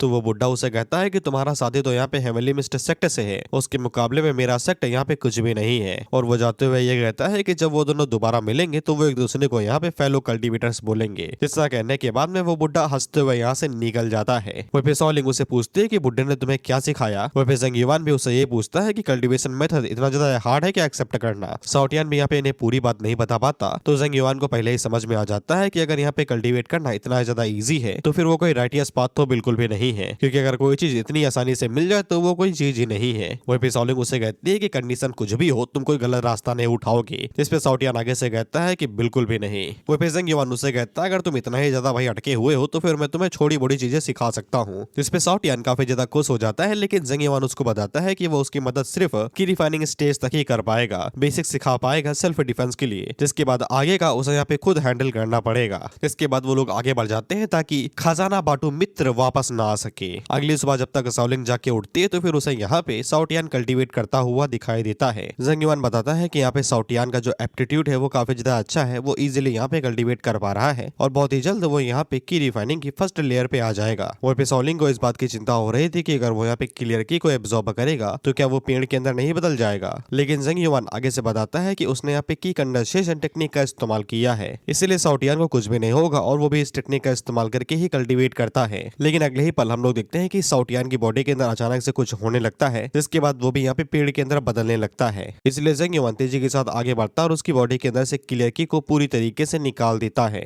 जिससे साउटियान नॉर्मल हो जाता है। वहीं पे जंग युवान को समझ में नहीं आ रहा था कि यहाँ पे कैसे की कंडेंसेशन की टेक्निक काम नहीं कर रही है, जबकि वो इस टेक्निक का इस्तेमाल करते हुए यहाँ पे जो मालिश है उसे यहाँ पे क्लियर की से निकाल देता है और उसे कंट्रोल कर लेता है। साउटियान उन लोगों को अपना एक्सपीरियंस बताता है कि अचानक से उसके दिमाग के अंदर सिर्फ इमॉर्टल लॉर्ड की बातें चलने लगी थी और वो खुद के ऊपर ही कंट्रोल नहीं कर पा रहा था। इसलिए जंग युवान उन लोगों से कहता है कि वो अभी के लिए इस चीज को यहीं पे छोड़ देंगे जब तक वो यहाँ पे कोई नया तरीका ढूंढने निकाल देता कल्टीवेट करने के लिए। तो फिर सॉलिंग आगे से ये बोलते हैं कि उन लोगों को जितनी जल्दी हो सके उतनी जल्दी विलेज लौट जाना चाहिए, लेकिन इन्हें रास्ता नहीं पता था। उतने में ही वो यहाँ पे रोमिंग स्पिरिट यहाँ पे आती है जो कि उन लोगों से कहती है कि उसे रास्ता पता है। जंग युवान को यही लगता है कि ये हमला करने के लिए आई है, लेकिन तभी वो स्पिरिट अपने माथे के ऊपर एरो निकाल देती है, जिससे इन्हें समझ में आ जाता है कि ये उन्हें गाइड कर रहा है। जिसके बाद वो उन्हें गाइड करते हुए विलेज तक लेके जाता है और वहीं पे सॉलिंग और रोमिंग स्पिरिट की काफी ज्यादा अच्छी दोस्ती हो गई थी, लेकिन साउटियान को यहाँ पे चिंता हो रही थी। यहाँ तक कि वो स्पिरिट यहाँ पे जंग युवान से भी चिपकने की कोशिश करता है, लेकिन जंग युवान उसे लात मार के दूर फेंक देता है, ये कहते हुए कि दूर रहो। जिस पे वो रोते हुए सॉलिंग से चिपक जाता है, तो वो यहाँ पे जंग युवान से कहते हैं कि इतना भी ज्यादा हार्श ना बिहेव करो। जब ये लोग विलेज के पास पहुंचते तो फिर जंग युवान को पता चलता है कि विलेज के अंदर से यहाँ पे क्लियर की लीक कर रही है, यानी कि विलेज अब पहले जैसा नहीं होगा। जब ये लोग विलेज के अंदर पहुंचते हैं तो फिर यहाँ पे जितने भी लोग थे वो सभी पेड़ों के अंदर बदल गए थे। कुछ देर में इनकी मुलाकात इनकी ग्रैंडमा से भी हो जाती है, जो इन लोगों को बताती है कि उन लोगों के जाने के तुरंत बाद ही यहाँ पे इमॉर्टल्स आए थे और इन सभी लोगों के ऊपर हमला करके इन्हें पेड़ों के अंदर बदल दिया। ये कहानी बताने के बाद इनकी ग्रैंडमा भी पूरी तरीके से पेड़ के अंदर बदल जाती है, जिसपे इन दोनों को बहुत ही ज्यादा बुरा लगता है। वह जंग युवान उन लोगों से साफ कह देता है कि तुम लोगों की गलती नहीं है, तुम्हारे यहाँ से जाने के तुरंत बाद ही ये सब कुछ शुरू हो गया था। बेसिकली जब इन लोगों को चुन लिया गया था पेड़ बनने के लिए, जिसके बाद ही विलेज के अंदर यहाँ पे सभी लोगों को भेज दिया गया था ताकि विलेजर्स को भी पेड़ों के अंदर बदल दिया जा सके। साउटियान बहुत ज्यादा बेबस फील करता है क्योंकि उसके पास तो पावर ही नहीं है, वो यहाँ पे कैसे अपने विलेज वालों को बचा सकता है। तो इसके बाद साउटियान अचानक से यहाँ पे अपनी उंगली को काट लेता है और सैंकिंग इमॉर्टल लॉर्ड मंत्र पढ़ते हुए अपनी बॉडी और सोल को सेक्रीफाइस करने के लिए बोल रहा था, लेकिन उतने में ही यहाँ पे जंग युवान उसके ऊपर हमला करके ये पूरा मंत्र ही तोड़ देता है। और सॉलिंग बताती है कि इसने यहाँ पे अपनी उंगली को इस हद तक काटा है कि इसकी हड्डी भी दिखाई दे रही है, जिससे जंग युवान को समझ में आ जाता है कि ये वही मेथड है जो कि यहाँ पे खजाना बाटू मित्र ने बताया था। और जंग युवान को पता चलता है कि टैकिंग इमॉर्टल लॉर्ड के साथ में जो कि यहाँ पे हेवनली मिस्ट सेट का इमॉर्टल लॉर्ड है और सैंकिंग इमॉर्टल लॉर्ड जो कि यहाँ पे वही खजाना बाटू मित्र का इमॉर्टल लॉर्ड है। ऐसे यहाँ पे और भी कई सारे इमॉर्टल्स हो सकते हैं। वहीं पे सॉलिंग अपने भाई से कहती है कि अब से तुम ऐसी चीजें दोबारा नहीं करोगे। और जब ये दोनों टसुए बहा ही रहे थे, उतने में यहाँ पे वो दो इमॉर्टल आ जाते हैं जिन्होंने यहाँ पे लोगों को पेड़ के अंदर बदला था। साउटियान जैसे ही उनको देखता है तो वो एक डंडी लेके उनके ऊपर हमला कर देता है ग्रैंडमा का बदला लेने के लिए, लेकिन उनके सामने साउटियान कुछ भी नहीं कर पाता और वो इमॉर्टल उसकी डंडी को पकड़ के अपने हाथ को यहाँ पे वेपन के अंदर चेंज करता है ट्रांसफॉर्म करके, और वो साउटियान को कुछ कर पाता उससे पहले ही यहाँ पे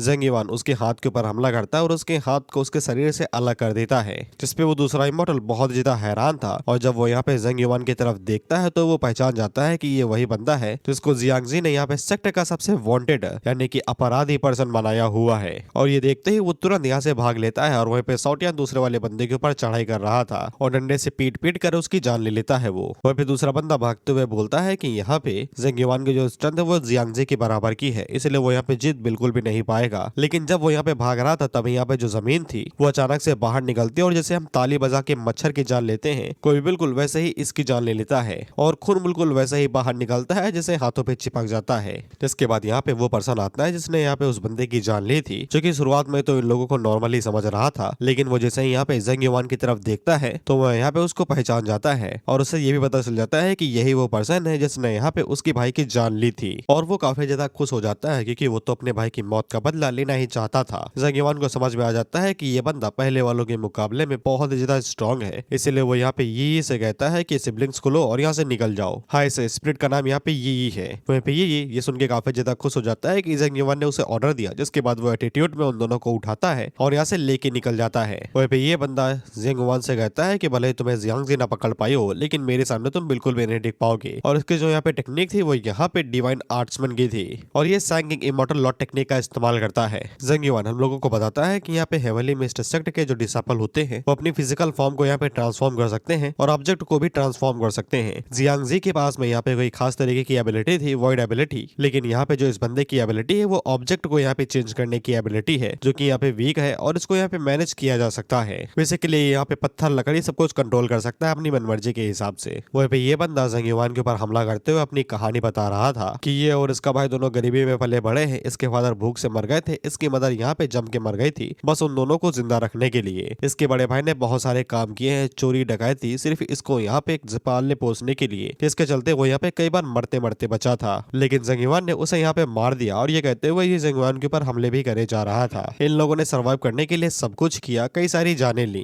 जिसके बाद हेवनली मिस्टर सेक्ट ने इन लोगों को पकड़ लिया, लेकिन इनके पास टैलेंट था तो ये लोग कल्टीवेटर्स बन गए। जिसके बाद इन लोगों के पास सब कुछ था और ये लोग अपनी लाइफ अच्छे से जी रहे थे। लेकिन जेंग युआन ने इसके भाई को मार के सब कुछ खत्म कर दिया। उतने में जेंग युआन उसके ऊपर यहाँ पे फ्लेम से हमला करता है और उसे कहता है फालतू की बकवास बंद करो, और शॉर्ट की टेक्निक का इस्तेमाल करते हुए उसके ऊपर हमला करता है, जिससे वो धड़ाम से जमीन में जा गिरता है। और जेंग युआन उसे कहता है कि तुम्हारी लाइफ यहाँ पे खराब थी, इसका मतलब ये नहीं कि तुम दूसरे लोगों की जान लेके अपनी लाइफ को अच्छा करोगे। उतने में वो बंदा दोबारा यहाँ पे जेंग युआन के ऊपर हमला करता है, लेकिन जेंग युआन उसे यहाँ पे डॉज कर लेता है। और वो बंदा जेंग युआन से कहता है कि हम दूसरे लोगों को खाते हैं, इसका मतलब ये थोड़ी नहीं कि हम लोग अच्छी लाइफ डिजर्व नहीं करते। यहाँ पे ऐसे भी लोग हैं जो इंसानों को नहीं खाते, लेकिन वो इससे भी और ज्यादा बुरे काम करते हैं। वहीं पे जेंग युआन को समझ में नहीं आ रहा था क्योंकि उसने यहाँ पे शॉर्टकी के साथ में एकदम अच्छे से हिट मारा था, तभी उस बंदे को कुछ भी नहीं हुआ। तो वो बंदा खुद ही बताता है कि उसके पास यहाँ पे इम्पेनेट्रेबल बॉडी है। पेनेट्रेबल का मतलब होता है छेद के पार निकल जाना और इम्पेनेट्रेबल का मतलब होता है कुछ नहीं होगा। इसकी बॉडी के ऊपर कैसे भी अटैक और इसके ऊपर एक खरोच नहीं आएगी। इसके पास यहाँ पे दो टेक्निक है, एक तो ये प्रोटेक्ट करने वाली है इम्पेनेट्रेबल, और दूसरी यहाँ पे चीजों को कंट्रोल करने वाली है ट्रांसफॉर्म करने वाली। बेसिकली जैसे जैसे इनकी कल्टीवेशन बढ़ती है वैसे वैसे इमॉर्टल और इन्हें यहाँ पे 2-3 टेक्निक दे दिया जाता है। और इस बंदे की जो यहाँ पे इनपेनिट्रेबल बॉडी वाली टेक्निक है ये अनब्रेकेबल है, इसलिए दुनिया के अंदर कोई भी ऐसी चीज नहीं है जो कि इसे यहाँ पे हार्म कर सके। इसके बाद वो जेंग युआन के ऊपर हमला करते हुए कहता है कि अभी तक तो मैं अपने भाई के बारे में ही बात कर रहा था, लेकिन अब मैं थोड़ा सा सीरियस होता हूँ क्योंकि अब बदले की बात है।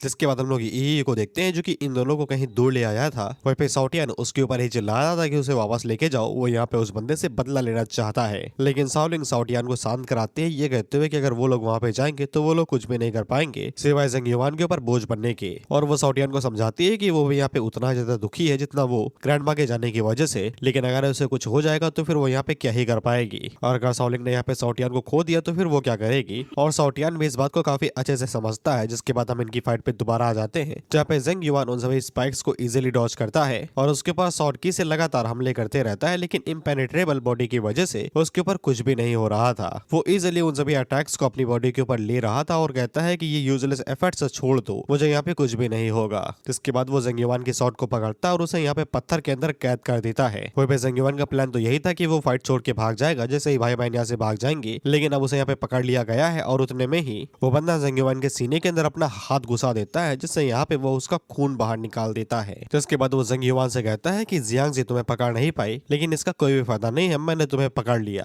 वहीं पे जेंग युआन अपने मन के अंदर यही सोच रहा था कि यहाँ पे की रिफाइनिंग स्टेज के कोई भी चीजें उसके ऊपर काम नहीं आएंगी। और वह बताता है कि उसने कुछ दिनों पहले ही सॉर्ड के अंदर यहाँ पे एक धमाके वाली र्यून का इस्तेमाल किया था, डिवोरिंग गॉड सॉर्ड, जिसकी जो स्ट्रेंथ है वो यहाँ पे फाउंडेशन एस्टेब्लिशमेंट की इनिशियल स्टेज के बराबर की होगी। बाद में उस सॉर्ड को यहाँ पे इतने समय उसी बंदे ने हाथों में पकड़ रखा है और अगर जेंग युआन इसका इस्तेमाल करे तो फिर वो यहाँ पे शायद से जीत सकता है, लेकिन वो भी 100 के करीब में है, इसीलिए उसको यहाँ पे थोड़ा सा जुआ खेलना पड़ेगा। लेकिन जीने मरने की बात थी तो फिर वो जुआ खेलने के लिए रेडी था और वो बंदा जैसे ही यहाँ पे अटैक करने को आगे बढ़ता है उतने में ही ज़ेंगियोवान आगे से एक्सप्लोड करने के लिए मंत्र तो पड़ता है, लेकिन शॉट एक्सप्लोड हो पाती उससे पहले ही यहाँ पे वो बंदा ज़ेंगियोवान के दिमाग के अंदर शॉट घुसाने वाला था, लेकिन उसका जो माथा था वो यहाँ पे जैसे स्टील का बन गया था। शॉट उसके अंदर ही नहीं जाती, वो रिफ्लेक्ट मार देती है। इससे तो वो बंदा भी हैरान था। जिसके बाद हमें यहाँ पे पहला प्लॉट ट्विस्ट मिलता है, क्योंकि यहाँ पे ज़ेंगियोवान सैंगिंग इमोर्टल टेक्निक का इस्तेमाल कर रहा था, वो भी वही टेक्निक जो कि ये बंदा इस्तेमाल करता है, डिवाइन आर्ट्स सन, जिसकी मदद से वो यहाँ पे चीजों को कंट्रोल करते हुए उस बंदे के ऊपर अटैक करता है। जिसपे वो बंदा भी हैरान था कि तुम यहाँ पे मेरे टेक्निक्स का इस्तेमाल कैसे कर पा रहे हो, तुम्हारे पास इनपेनिट्रेबल बॉडी और साथ ही में डिवाइन आर्ट्समैन कैसे है। लेकिन ज़ेंगियोवान आगे से कोई भी जवाब नहीं दे पा रहा था, जिससे कि वो यहाँ पे किसी हिप्नोटाइज स्टेज में जा चुका हो। वो बस लगातार अटैक ही करते जा रहा था।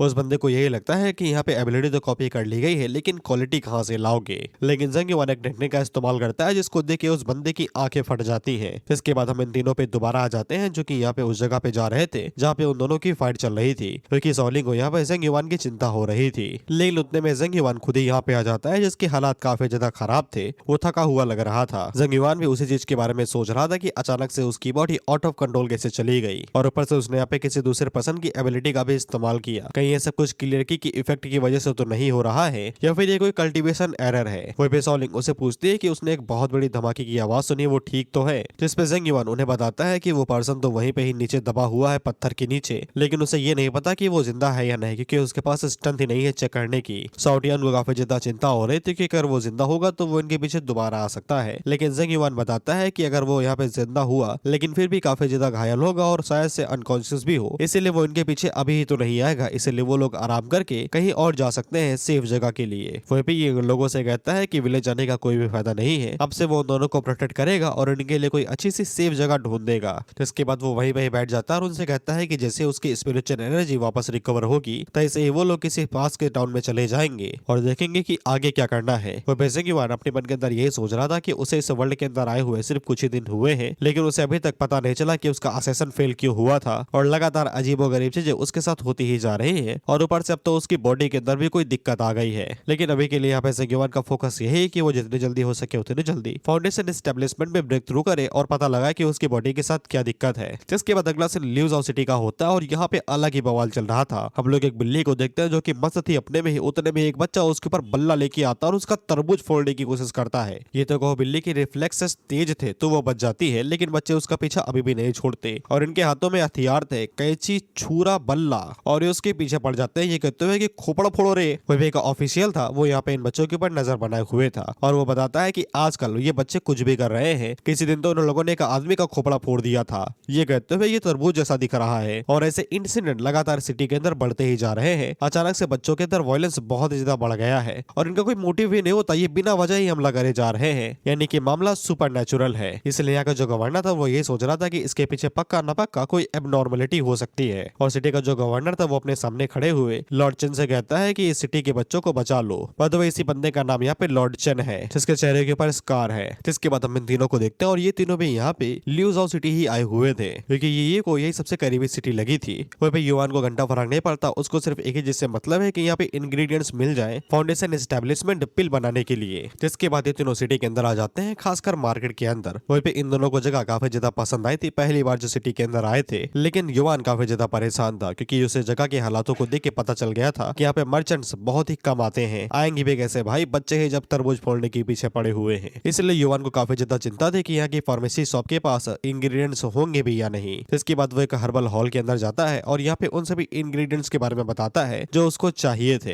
हॉल का जो मालिक था वो सबसे पहले यहाँ पे प्रिस्क्रिप्शन मांगता है, बेसिकली नुस्खा यानी कि दवाइयों का कंपोजिशन। लेकिन युवान को क्या है जरूरत थी वो तो सूंघ के बता देगा कि कौन सा इंग्रेडिएंट क्या है। इसलिए मालिक थोड़ा सा परेशान था क्योंकि यहाँ पे गलत दवाई देने से उसके बिल लग सकते थे। लेकिन सॉल्टियन कहता है कि जितना कहा जाए उतना करो, पैसा बहुत है हमारे पास। जिसपे वो मालिक भी काफी ज्यादा परेशान था, उसे यही लग रहा था कि ये लोग उसकी फिरकी ले रहे हैं, लेकिन इनके कपड़ों से देख के बिल्कुल भी नहीं लगता कि ये सोना चांदी निकाल पाएंगे। लेकिन इसके बावजूद वो यहाँ पे मेडिकल हर्ब ले आता है क्योंकि धंधा मंदा चल रहा है। युवान तेजी से आगे बढ़ता है और यहाँ पे सूंघ के पता लगाता है कि कौन सी मेडिसिन किस हिसाब से है और उसे कौन सी यहाँ पे चाहिए। जिसके बाद उसे मेडिसिन मिल जाती है तो वो रेट पूछता है, तो रेट काफी ज्यादा हाई था और वो कहता भी है कि हम इसे थोड़ी सी सस्ती ला सकते हैं, लेकिन युवान को यही चाहिए थी। तो मालिक दोबारा कहता है महंगी है, तो पीछे से सॉल्टियन दोबारा चिल्लाते हुए कहता है कि पैसा बहुत है हमारे पास। तो इस बार मालिक भी चिल्लाने लगता है, लेकिन उतने में ही युवान आगे से सोने के 2 बट्टे बाहर निकालता है, ये कहते हुए कि अब फालतू की बातें ना करो, चुपचाप जड़ी बूटी निकालो। और पैसे के सामने कौन टिक पाता है। वो बंदा भी बड़े प्यार से कह रहा था, मालिक दोबारा जरूर आना। पर तो युवान को ये सोना यहाँ पे उस बंदे के बड़े भाई से मिला था, जिसको यहाँ पे अंगूठे के नीचे दबा के आया है युवान। वह पे युवान को बस एक हर्ब की और जरूरत थी, जिसके बाद वो यहाँ पे पिल बनाने के लिए रेडी हो जाएगा। लेकिन जब वो लोग आगे बढ़ रहे थे, तभी यहाँ पे हम देखते हैं कि लॉर्ड चन आता है और वो अपने कई सारे साथियों के साथ में आया हुआ था। वहीं पे उसका जो एक साथी था वो यहाँ पे युवान के अंदर से निकलते हुए क्लियर की को साफ महसूस कर लेता है। लॉर्ड चन उनसे पूछता है कि क्या हुआ, तो वो बताता है कि उस बंदे के पास में क्लियर की है। लेकिन लॉर्ड चन अभी के लिए यहाँ पे उस बंदे के ऊपर से फोकस हटाता है, यानी कि युवान के ऊपर से, और अपने साथी से कहता है कि उसके ऊपर ध्यान ना दो। उसे पता है कि वो यहाँ पे टैकिंग कल्टीवेटर्स यानी कि हेवनली मिस्ट वाले कल्टीवेटर से सख्त नफरत करता है, लेकिन इसके बावजूद वो लोग किसी और काम से यहाँ पे आए हुए हैं। इस पे वो बंदा ये कहता है कि युवान लकी है। वहीं पे युवान अपने मन के अंदर यही सोचता है कि वो दोनों भी यहाँ पे पावरफुल कल्टीवेटर्स हैं, क्योंकि उसे भी यहाँ पे उनके अंदर से क्लियर की महसूस हो गई थी। और उससे ये भी पता था कि ये लोग गवर्नमेंट के साथ में काम कर रहे हैं, लेकिन उसे समझ में नहीं आ रहा था अगर ये लोग गवर्नमेंट है तो फिर ये कल्टीवेटर्स के साथ काम क्यों कर रहे हैं, जिनके पास यहाँ पे टैकिंग कल्टीवेटर्स की एनर्जी है, यानी कि हेवनली मिस्ट। लेकिन अभी के लिए वो फोकस यहाँ पे सिर्फ एस्टेब्लिशमेंट पिल के ऊपर ही करता है। जिसके बाद वो चलते चलते और भी कई सारे यहाँ पे हर्ब इकट्ठा करते जाता है। अब उसको बस यहाँ पे 1000 ईयर ब्लड रूट थर्ब चाहिए थी, जो कि मेन इंग्रेडिएंट के तौर पे काम आएगी। लेकिन उसको यहाँ पे जो रूट मिल रही थी वो काफी ज्यादा पुरानी थी, लेकिन उसको यहाँ पे उनसे भी ज्यादा पुरानी चाहिए थी।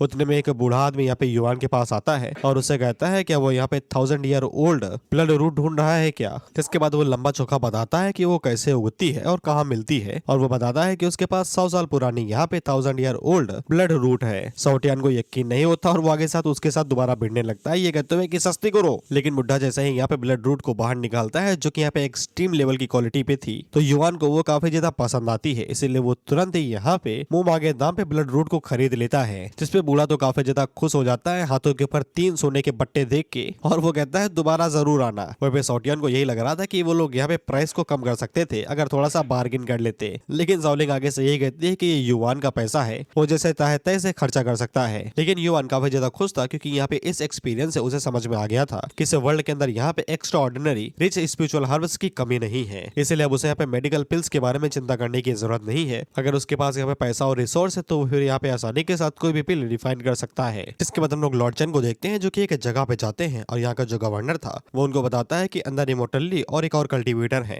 इसके बाद हम लोग यहाँ पे बाकी कल्टीवेटर्स को देखते हैं, जिनमें एक लड़की और ये दूसरा बंदा था, और ये जो बंदा है वो यहाँ पे ल्यूजाओ सिटी का गार्डियन है। वो पे गार्डियन अपना नाम बताता है, इसका नाम यहाँ पे ली चैंग सू है, जो कि यहाँ पे लॉर्ड चन को बहुत ज्यादा एडमायर करता है, क्योंकि वो यहाँ पे ब्लेड निमन के नाम से काफी ज्यादा फेमस है। इसके बाद चैंग सू उस लड़की के बारे में बताता है कि इस लड़की का नाम किन सांग है और यहाँ पे क्लियर जेड सेक्ट की एक मेंबर है। लेकिन उतने में ही चैंग सू को यहाँ पे क्लियर की महक आ जाती है, और वो लॉर्ड चन से कहता है कि तुम अपने साथ एक इविल कल्टीवेटर को यहाँ पे क्यों लेके आए हो, टैकिंग सेक्ट से, यानी कि हेवनली मिस्ट सेक्ट से। जिस पे लॉर्ड चन का जो साथी था वो काफी ज्यादा नाराज हो जाता है, लेकिन लॉर्ड चन उससे कहते हैं कि शांत रहो। इसके बाद वो अपने साथी की कहानी यहाँ पे चैंग सू को बताते हैं कि उसने गलत फहमी ले ली है, और बाय द वे इस बंदे का नाम यहाँ पे जू कियू है, और वो यहाँ पे चैंग सू को बताता है कि जू कियू के विलेज को यहाँ पे धोखा दे के टैकिंग सेक्टर ने पाल पोस के बड़ा किया था सीड्स के तौर पे, लेकिन उसका टैलेंट काफी ज्यादा बढ़िया था, इसलिए यहाँ पे उसे जबरदस्ती डॉग फ्रूट खिला दिया गया और उसे कल्टीवेटर बना दिया गया। उसकी विल पावर काफी ज्यादा स्ट्रॉन्ग थी, इसलिए टैकिंग विल यानी कि वही जो बौखला जाते हैं ना, इमॉर्टल लॉर्ड का नाम लेने लगते हैं, उसका असर यहाँ पे नहीं हुआ जू कियो के ऊपर। जिसके बाद उसने यहाँ पे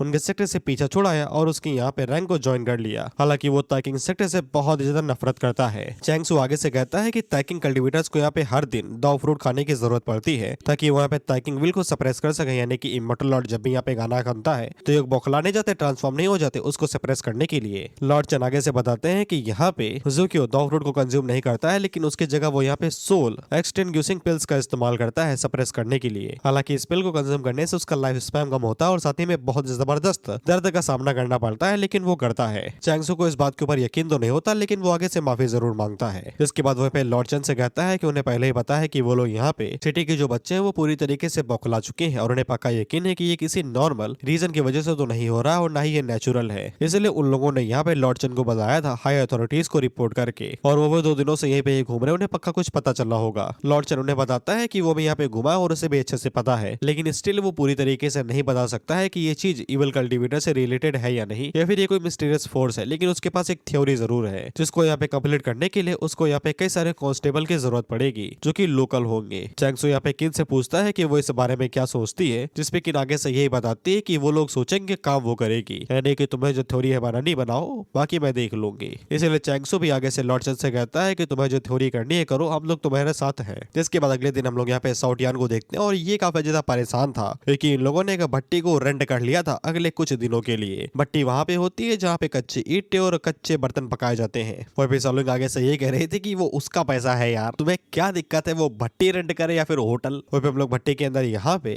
युवान को देखते हैं जो कि पिल्स बनाने की प्रक्रिया को अंजाम दे रहा था। और मैं इसको ज्यादा खींचने नहीं वाला क्योंकि तुम सभी लोगों को पता है कि पिल्स कैसे बनती हैं। कर एक दो पिल रेडी करने के बाद में वो दो तीन निकल जाता है, यही सोचते हुए कि उसे जितनी जल्दी हो सके उतनी जल्दी कल्टीवेट करना है। और फिर साउटियान को काफी ज्यादा बोर फील हो रहा था तो सॉलिंग उसे कहती है कि बाहर जाके मजे क्यों नहीं करते, तो वो मना कर देता है कहते हुए बेकार सी जगह है। तो फिर सॉलिंग अंदर की बात बोलती है ये कहते हुए मुझे पता है कि तुम काफी ज्यादा गुस्से में हो, बस दिखा नहीं रहे हो। हमारे पेरेंट्स को मिस्टिक सेक्टर वालों ने जबरदस्ती अपने साथ खींच ले गए। ग्रैंडमा ने हमें पास पोस के बड़ा किया जब हम बिल्कुल छोटे हुआ करते थे और अब विलेज और ग्रैंडमा दोनों जा चुकी है और वो अभी भी इस बात को यहाँ पे प्रोसेस नहीं कर पा रही है। लेकिन इसके बावजूद उसे ये जान के खुशी होती है कि वो और यहाँ पे युवा दोनों सही सलामत है और इसीलिए वो यहाँ पे कोशिश करते हैं उनके साथ आगे बढ़ने की, क्योंकि उसके पास एक फैमिली ये ब्लेसिंग से कम नहीं है। और वो साउटियान से ये भी कहती है कि वो यहाँ पे है, ये बात वो कभी भूले नहीं, जब तक वो रहेगी तब तक वो कभी अकेला फील नहीं करेगा। लेकिन साउटियान ये सुन के और भी ज्यादा गुस्से में आ जाता है, जिसके बाद वो यहाँ से चला जाता है ये बोलते हुए कि वो थोड़ी देर में वापस आ जाएगा। जिसके बाद हम लोग साउटियान को देखते हैं जो काफी ज्यादा गुस्से में था। एक एक करके इसके जितने भी करीबी थे वो सभी मारे जा रहे थे, पहले इसके दोस्त, जिसके बाद ग्रैंडमा, जिसके बाद विलेज, एक एक करके। और ये कुछ भी नहीं कर पा रहा था, इसे बस बेबसी महसूस हो रही थी जो कि इसे यहाँ पे पागल करे जा रही थी।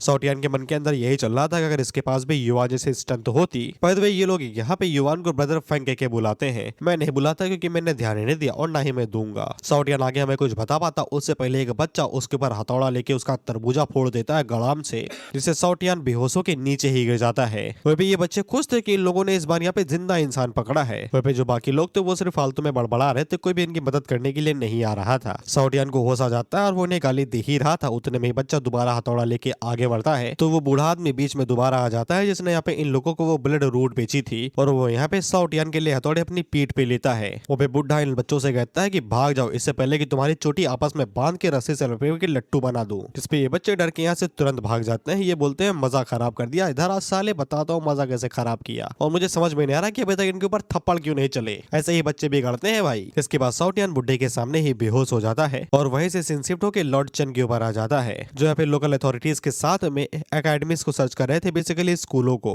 लॉर्ड चन आगे से बताते हैं कि यहाँ पे जो बच्चे हैं वो सब ज्यादातर एकेडमीज के अंदर ही इकट्ठा होते हैं ज्यादा मात्रा में, ऐसे सिटी में वो एक साथ बहुत कम ही आ पाएंगे। इसलिए लॉर्ड चन को यही लग रहा था कि उनके बच्चों के मन के अंदर जो यहाँ पे हिंसा आ रही है वो तो या तो स्कूलों में सिखाई जा रही होगी या फिर वहीं से ही शुरू हुआ होगा। ज़ुकियो आगे से यह उम्मीद करता है कि ये चीज मैन मेड ना हो, नहीं तो बहुत ही बड़ा बवाल हो जाएगा। साथ ही में वो लॉर्ड चन से ये भी पूछता है कि वो दो कल्टीवेटर्स कौन हैं जिनसे वो लोग कल मिले थे। एक बहुत ही ज्यादा नॉर्मल दिखता है और एक बहुत ज्यादा एरोगेंट दिखता है। इस पे लॉर्ड चन उसको बताता है अगर तुम यहाँ पे लॉर्ड किन के बारे में बात करो यानी फीमेल कल्टीवेटर के बारे में तो फिर तुम बहुत ज्यादा गलत हो। वो जेड प्योरिटी सेक्ट की एक कल्टीवेटर है, उसका यहाँ पे नॉर्मल होना ही बहुत अलग है। ज़ुकियो आगे से पूछता है कि ये जेड प्योरिटी सेक्ट क्या है, क्या इसका यहाँ पे ग्रैंड प्योरिटी सेक्ट से कोई कनेक्शन वनेक्शन नहीं है क्या। इस पे लॉर्ड चन आगे से बताता है अगर तुम यहाँ पे कनेक्शन बनाना चाहते हो तो फिर यहाँ पे उनके फेथ ही कनेक्शन है। उनका फेथ यहाँ पे ताकिंग इमॉर्टल, यूकिंग इमॉर्टल और सनकिंग इमॉर्टल, इनको एक साथ कंबाइन करेंगे तो फिर ये 3 वंश प्योर बनेंगे। जो भी सेक्ट इनको यहाँ पे 3 इमॉर्टल्स के तौर पे पूछता है उनकी दुनिया अलग अलग होती है। जैसे कि ग्रैंड प्योरिटी सेक्ट है वो यहाँ पे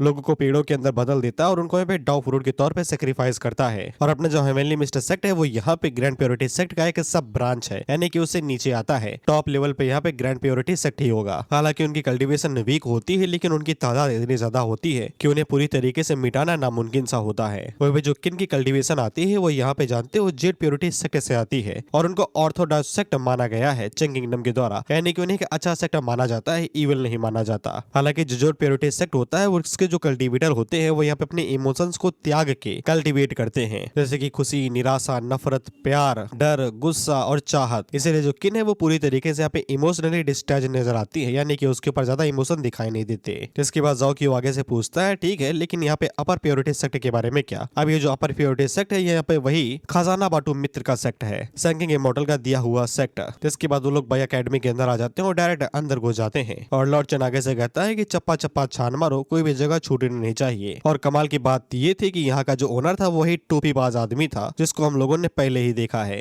वह भी वो लॉर्ड चन से पूछता है कि आप यहाँ पे क्या लेने के लिए आए हैं, ये मेरी अकेडमी है। जिसपे लॉर्ड चैन टूपी बाज से यही कहते हैं कि उसके ऊपर किसी इलीगल चीज पे चलाने का शक है, इसलिए यहाँ पे उसको कॉपीराइट करना पड़ेगा। वहीं से सीन शिफ्ट होके यहाँ पे सौटियान के ऊपर आ जाता है, जो कि उस बूढ़े आदमी के घर पे था। वहीं पे सौटियान अभी भी इसको फुल इज्जत नहीं दे रहा था, तो वो बूढ़ा इसके साथ अभी भी लड़े जा रहा था। लेकिन जब सौटियान को याद आता है कि बूढ़े ने ही उसकी जान बचाई थी, तो वो उससे पूछता है कि तुम ठीक तो हो, और वो भी इसकी बेइज्जती करे जा रहा था, ये कहते हुए कि वो हथौड़ा जब पड़ा था तो तुम्हारी आधी जिंदगी तो खत्म ही हो गई होगी। जिसपे वो बूढ़ा उससे अभी भी कहता है कि साले तुझे फालतू में ही बचा लिया। जिसके बाद वो सौटियान से कहता है कि जाओ अपने घर वापस चले जाओ, अब तुम्हें होश आ ही गया है। तो सौटियान के पास जाने के लिए कोई घर ही कहाँ पे था। जिसपे वो बूढ़ा उसकी तरफ देखता है और उससे कहता है कि ये नॉर्मल है, कहाँ इस दुनिया के अंदर कई सारे लोगों के पास घर ही होता है, लेकिन इसके बावजूद उसके पास एक बड़ी बहन और बहन तो है ना, वो उनके साथ क्यों नहीं जाता। खैर सौटियान का चेहरा देख के उसे समझ में आ गया था कि लड़ाई हुई है, इसलिए वो उसे कह देता है कि तुम कुछ दिनों के लिए यहीं पे ही रुक सकते हो, खाना रेडी है, आके खा लो। लेकिन सौटियान जब खाने को देखता है तो वो आगे से कहता है ये तुम कैसे खा सकते हो भाई, ये तो 2-3 दिन पुराना पड़ा हुआ सूप लग रहा है जिसको भिखारी भी ना खाए। और वो कहता है कि भाई ने जो सोना दिया था उसका क्या किया। जिसपे बूढ़ा आगे से बताता है कि उसने यहाँ पे उन्हें खर्चा कर दिया है। सौटियान आगे से पूछता है कहाँ खर्चा कर दिया भैया, 300 किलो सोना कहाँ बेचा है, ये मत कहना कि जुआ और लड़की बाज हो तुम। लेकिन वो बुढ़ा उसे नहीं बताता है कि उसने पैसे कहाँ पे खर्चा किए, और उसे घर से भगा देता है लात मार के। सौटियान ऐसे निकल जाता है उसे शुक्रिया कह के, लेकिन जब वो बाहर निकलता है तो उसे पता ही नहीं था कि वो कहाँ पे है,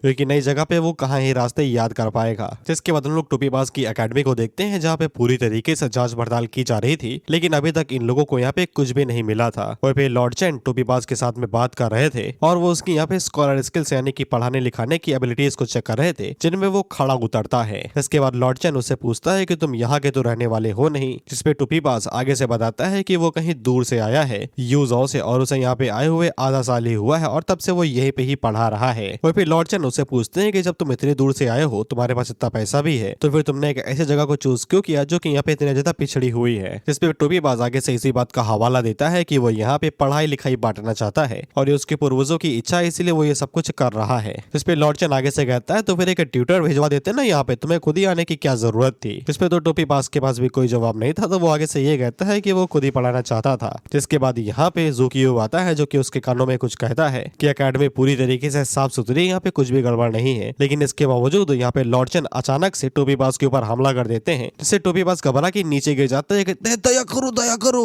जिसके बाद वो खड़ा होते हुए कहता है कि वो पूरी तरीके से इनोसेंट है, यहाँ पे कोई गलतफहमी हुई होगी। जिसपे लॉर्ड चैन आगे से यही बोलता है कि वो तो बस थोड़ा सा टेस्ट ले रहा था, उम्मीद करता हूँ कि तुम हमें माफ कर दोगे। जिसके बाद वो हाथ को आगे बढ़ाते हुए कहता है कि तुम्हारी एकेडमी पूरी तरीके से साफ सुथरी है, कोई दिक्कत नहीं है। जिसके बाद वो अपने लोगों से कहता है कि चलो हम लोग चलते हैं यहाँ से। और फिर जब टोपीबाज उससे कह ही रहा था कि शुक्रिया, उतने में ही यहाँ पे लॉर्ड चैन अपनी स्वॉर्ड को बाहर निकालता है और उसके बीच से 2 हिस्से कर देता है। ज़ूकियो को कुछ भी समझ में नहीं आता कि अचानक से ये क्या हुआ। तो लॉर्ड चैन आगे से बताता है कि ये पाखंड कर रहा था, ये कोई स्कॉलर नहीं है, इसकी फालतू की बकवास से ये मुझे समझ में आ गया था। तो ज़ूकियो आगे से पूछता है कि ये नाटक क्यों कराया भाई, हमारे हाथ घिस गए साफ सफाई करते हुए, कुछ भी नहीं मिला हमें। तो लॉर्ड चैन आगे से बताता है कि ये सब कुछ उसने इसलिए किया ताकि यहाँ पे पूरी तरीके से अनजान रहे और सतर्क ना हो, क्योंकि जैसे डिमोनिक कल्टिवेटर्स को जितना ज्यादा हो सके उतना ज्यादा वल्नरेबल स्टेट में पकड़ो तो ही फायदा रहेगा। लेकिन उतने में ही इनके एक साथी की बॉडी यहाँ पे पूरी तरीके से टूटने मुड़ने लगती है, और उसकी बॉडी के अंदर से यहाँ पे टोपीबाज आदमी बाहर निकलता है। इसको देख के ये सभी लोग हैरान हो जाते हैं कि ये कैसी बला है। और फिर लॉर्ड चैन उन लोगों से कहता है कि सावधान रहो, ये एनॉमली है। जिसपे टोपीबाज आगे से कहता है सोचा नहीं था कि इतने जल्दी पकड़ा जाऊंगा, लेकिन ऐसा लगता है कि अब तुम लोगों को जिंदा में नहीं छोड़ा जा सकता, क्योंकि जो करने आया हूँ वो तो खत्म करना ही पड़ेगा ना। इसके बाद वो एक लोकल गार्ड की तरफ आगे बढ़ता है हमला करने को, तो वो काफी ज्यादा घबराया हुआ था।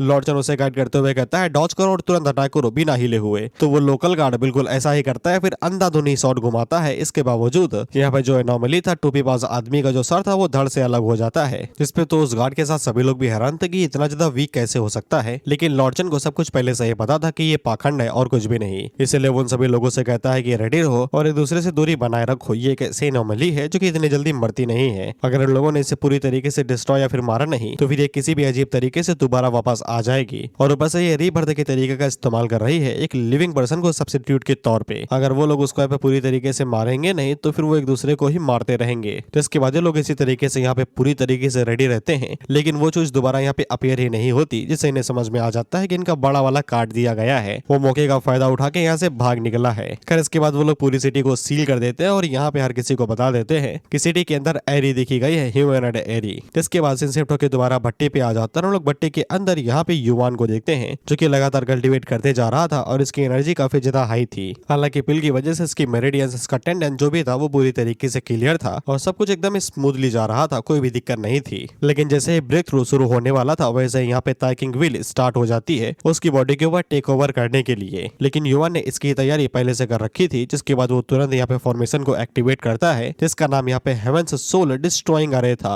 जो यहाँ पे पूरी तरीके से ताइकिंग व्हील को सप्रेस कर सकती है और उसकी फाउंडेशन को भी यहाँ पे थोड़ा सा बूस्ट देगी ताकि वो ब्रेक थ्रू कर सके। और अरे फॉर्मेशन की वजह से जो ताइकिंग व्हील थी वो पूरी तरीके से यहाँ पे गायब हो जाती है। वहीं पे युवान हम लोगों को बताता है कि जब वो ब्रेक थ्रू करेगा उतने टाइम पे उसे कोई भी परेशान नहीं करना चाहिए, नहीं तो ब्रेक थ्रू फेल भी हो सकता है। इसीलिए वो सिर्फ यहाँ पे सॉलिंग और सॉटियान के ऊपर ही यकीन कर सकता है कि वो दोनों यहाँ पे सब कुछ संभाल लेंगे बाहर जो हो रहा होगा। जिसके बाद हम लोग सॉलिंग को देखते हैं जो कि मस्त बाहर उबासी ले रही थी, लेकिन उतने में ही यहाँ पे मैनेजर आता है जो कि इस भट्टी को चलाता है और वो यहाँ पे सॉलिंग से कहता है कि अपने भाई से कहो कि वो बाहर आए, उन्हें यहाँ पे बहुत ज्यादा बड़ा और अर्जेंट ऑर्डर मिला है जिसको कंप्लीट करने के लिए उन्हें यहाँ पे दोनों भट्टी की जरूरत होगी और एक के अंदर यहाँ पे युवान बैठा हुआ है। सॉलिंग साफ मना कर देती है क्योंकि उन लोगों ने यहाँ पे 10 दिनों के लिए भट्टी को उधार लिया हुआ था और पूरे पैसे भी दिए थे। लेकिन मैनेजर भी वैलिडेशन देता है ये कहते हुए कि उस टाइम पे उनके पास काम नहीं था, इसीलिए उन लोगों ने भट्टी उधार दे दी थी, लेकिन अब उनके पास काम आ गया है तो फिर उन्हें भट्टी की जरूरत पड़ेगी क्योंकि बिना उसके वो लोग यहाँ पे ऑर्डर को कंप्लीट नहीं कर पाएंगे। जिसके बाद वो डायरेक्ट युवान से बात करने के लिए जाने लगता है और उन दोनों चुच्चिलों से कहता है कि भट्टी को खोलो। सॉलिंग उसे अभी भी मना कर रही थी, लेकिन मैनेजर उसे धक्का मार देता है ये कहते हुए बात पैसों की नहीं, अगर पैसों की बात है तो फिर तुम्हें पैसे वापस कर देंगे, लेकिन जरूरी काम मेरे लिए ऑर्डर है। तो फिर वो लोग जैसे ही यहाँ पे भट्टी को खोलने वाले थे वैसे ही सॉलिंग उनकी तरफ मटका फेंक के मारती है और उन लोगों से कहती है कि उसे खोलना भी नहीं। तो मैनेजर अपने लोगों से कहता है कि इसके हाथ तोड़ दो यार, बेफालतू में चिल्ला रही है। तो सॉलिंग उन लोगों से कहती है कि उसका भाई एक इमॉर्टल है, अगर वो लोग उसके प्लान को खराब करेंगे तो फिर उन्हें पता है कि आगे उनके साथ क्या होगा। वहीं पे वो लोग सॉलिंग की आंखें देख के घबरा जाते हैं कि अगर उसकी बात बिल्कुल सच हुई तो फिर इन लोगों के साथ जो होगा ये लोग वो सोच भी नहीं पाएंगे। और मैनेजर को कोई भी रिस्क नहीं लेना था, इसलिए वो यहाँ से चला जाता है ये कहते हुए कि बस एक दिन, अगर एक दिन के बाद वो बाहर नहीं आया तो फिर वो लोग भट्टी को जबरदस्ती खोल देंगे। इसके बाद वो लोग यहाँ से चले जाते हैं, लेकिन सॉलिंग काफी ज्यादा घबरा गई थी और रोने लगती है और सॉटियन और फेंग को बुलाने लगती है कि बाहर आ जाओ। वहीं पे हम लोग सॉटियन को देखते हैं जो कि सही दिशा में आगे बढ़ रहा था और वो भी नोटिस करता है कि आसपास सोल्जर्स काफी ज्यादा बढ़ गए हैं और तभी मुलाकात उसकी यहाँ पे लॉर्ड चेन से हो जाती है जो कि उससे कहते हैं कि घर वापस लौट जाओ, यहाँ पे काफी ज्यादा खतरा है। इसी के साथ यहाँ पे चंग सौ भी आ जाता है जो कि आगे से कहता है कि उन लोगों ने काफी कुछ ढूंढा है, लेकिन इसके बावजूद उन्हें यहाँ पे कोई भी एनोमली नहीं मिली है। वहीं पे चैंगसू को यही लग रहा था अगर उन लोगों को एरी यहाँ पे नहीं मिलती तो फिर उन्हें तो खुश हो जाना चाहिए ना कि बला टली, लेकिन लॉर्ड चेन उसे बताता है कि वो एरी यहाँ पे काफी ज्यादा अजीब है। उसने जब यहाँ पे उन्हें मार दिया था तो फिर वो दोबारा इनके सामने रिवाइव हुई थी और मारने के बाद वो दोबारा वहां से गायब हो गई थी। इसका मतलब यह है कि वो यहाँ पे किसी मकसद से आई हुई है। लेकिन चैंगसू आगे से यही कहता है कि ज्यादा सोचो नहीं, अगर उस एरी के पास में यहाँ पे इंटेलिजेंस भी होगी लेकिन तब भी वो इतनी ज्यादा कनिंग नहीं होगी, यानी कि चालाक है कि वो इन लोगों को यहाँ पे झांसा दे सके। हालांकि ये पहली बार है कि उसने भी यहाँ पे किसी एरी के बारे में सुना है जो कि इंसानों की तरीके रहती हो। लॉर्ड चेन भी आगे से ये कहता है कि ये भी उसका पहली बार है जब वो किसी ह्यूमैनॉइड एरी से मिला हो, क्योंकि उसने आज तक यहाँ पे किसी भी ह्यूमैनॉइड एरी के बारे में नहीं सुना है। चैंगसू आगे से ये कहता है कि ये बढ़िया रहेगा कि अगर वो यहाँ से भाग निकला हो और कोई बड़ी परेशानी ना खड़ी करे, इससे हमारे लिए ही बढ़िया रहेगा। लॉर्ड चेन भी आगे से ये कहता है कि यही बढ़िया रहेगा कि वो यहाँ पे ज्यादा सोच रहे हो। लेकिन हम लोग सिटी के बाहर यहाँ पे टोपीबाज आदमी को देखते हैं जो कि यहाँ पे किसी बड़े मकसद से ही आया हुआ था। लॉर्ड चेन सही सोच रहे थे। इसके बाद हम लोग दोबारा भट्टी वाली शॉप पे आ जाते हैं जहाँ पे हम लोग देखते हैं कि भट्टी का जो मालिक था वो यहाँ पे ज़ूकियो को लेके आ गया था उन लोगों की कंप्लेन करते हुए। दरअसल जब सॉलिंग ने बताया था ना कि ये इमॉर्टल है तो फिर वहाँ पे ज्यादातर इमॉर्टल्स को यहाँ पे हेवनली मिस्टर सेक्ट का ही समझा जाता है जो कि इविल होते हैं, इसलिए ज़ूकियो भी आ गया था क्योंकि उसका यहाँ पे 36 का आंकड़ा है। वो भट्टी का मालिक कुछ ज्यादा ही हरामी है भाई, उसने बोला था कि एक दिन बाद आऊंगा, वो तो साला उसी दिन आ गया, वो भी एक ऑफिशियल को अपने साथ लेके। सॉलिंग आगे से यही बात बोलती है लेकिन मालिक आगे से कहता है कि चुप बैठो। इसके बाद वो यहाँ पे ज़ूकियो से कहता है कि अंदर एक इमॉर्टल है, पता नहीं वो क्या कर रहा है। वो पे ज़ूकियो जैसे ही सॉलिंग को देखता है तो उसे पहली नजर का प्यार हो जाता है। इससे तो भट्टी का मालिक भी हैरान थे कि तुम्हें क्या हुआ अभी। तो ज़ूकियो उसे कहता है कि तुम्हारा मतलब है कि भट्टी के अंदर कोई छुपा हुआ है। जिसके बाद वो भट्टी की तरफ देखता है तो फिर उसे यहाँ पे भट्टी के अंदर से निकलती हुई स्पिरिचुअल एनर्जी महसूस हो जाती है जो बहुत ही ज्यादा थी। जैसे यहाँ पे ज़ूकियो को भी समझ में आ जाता है कि जो बंदा अंदर है वो यहाँ पे क्लियर की को फॉलो करता है, यानी कि वो यहाँ पे हेवनली मिस्ट का ही कोई कल्टीवेटर है, क्योंकि हेवनली मिस्ट के जितने भी कल्टीवेटर होते हैं उन सभी को इविली समझा जाता है। इसलिए ज़ूकियो का भी पहले से यही सवाल था कि वो अंदर कौन सा बुरा काम कर रहा है। लेकिन सॉलिंग भट्टी के सामने ही खड़ी हो जाती है और वो साफ कहती है कि अंदर उसका भाई है और वो बिल्कुल भी यहाँ पे बुरा इंसान नहीं है, वो कुछ जरूरी कर रहा है जो कि यहाँ पे बहुत ज्यादा जरूरी है और उसको बिल्कुल भी डिस्टर्ब नहीं किया जा सकता है।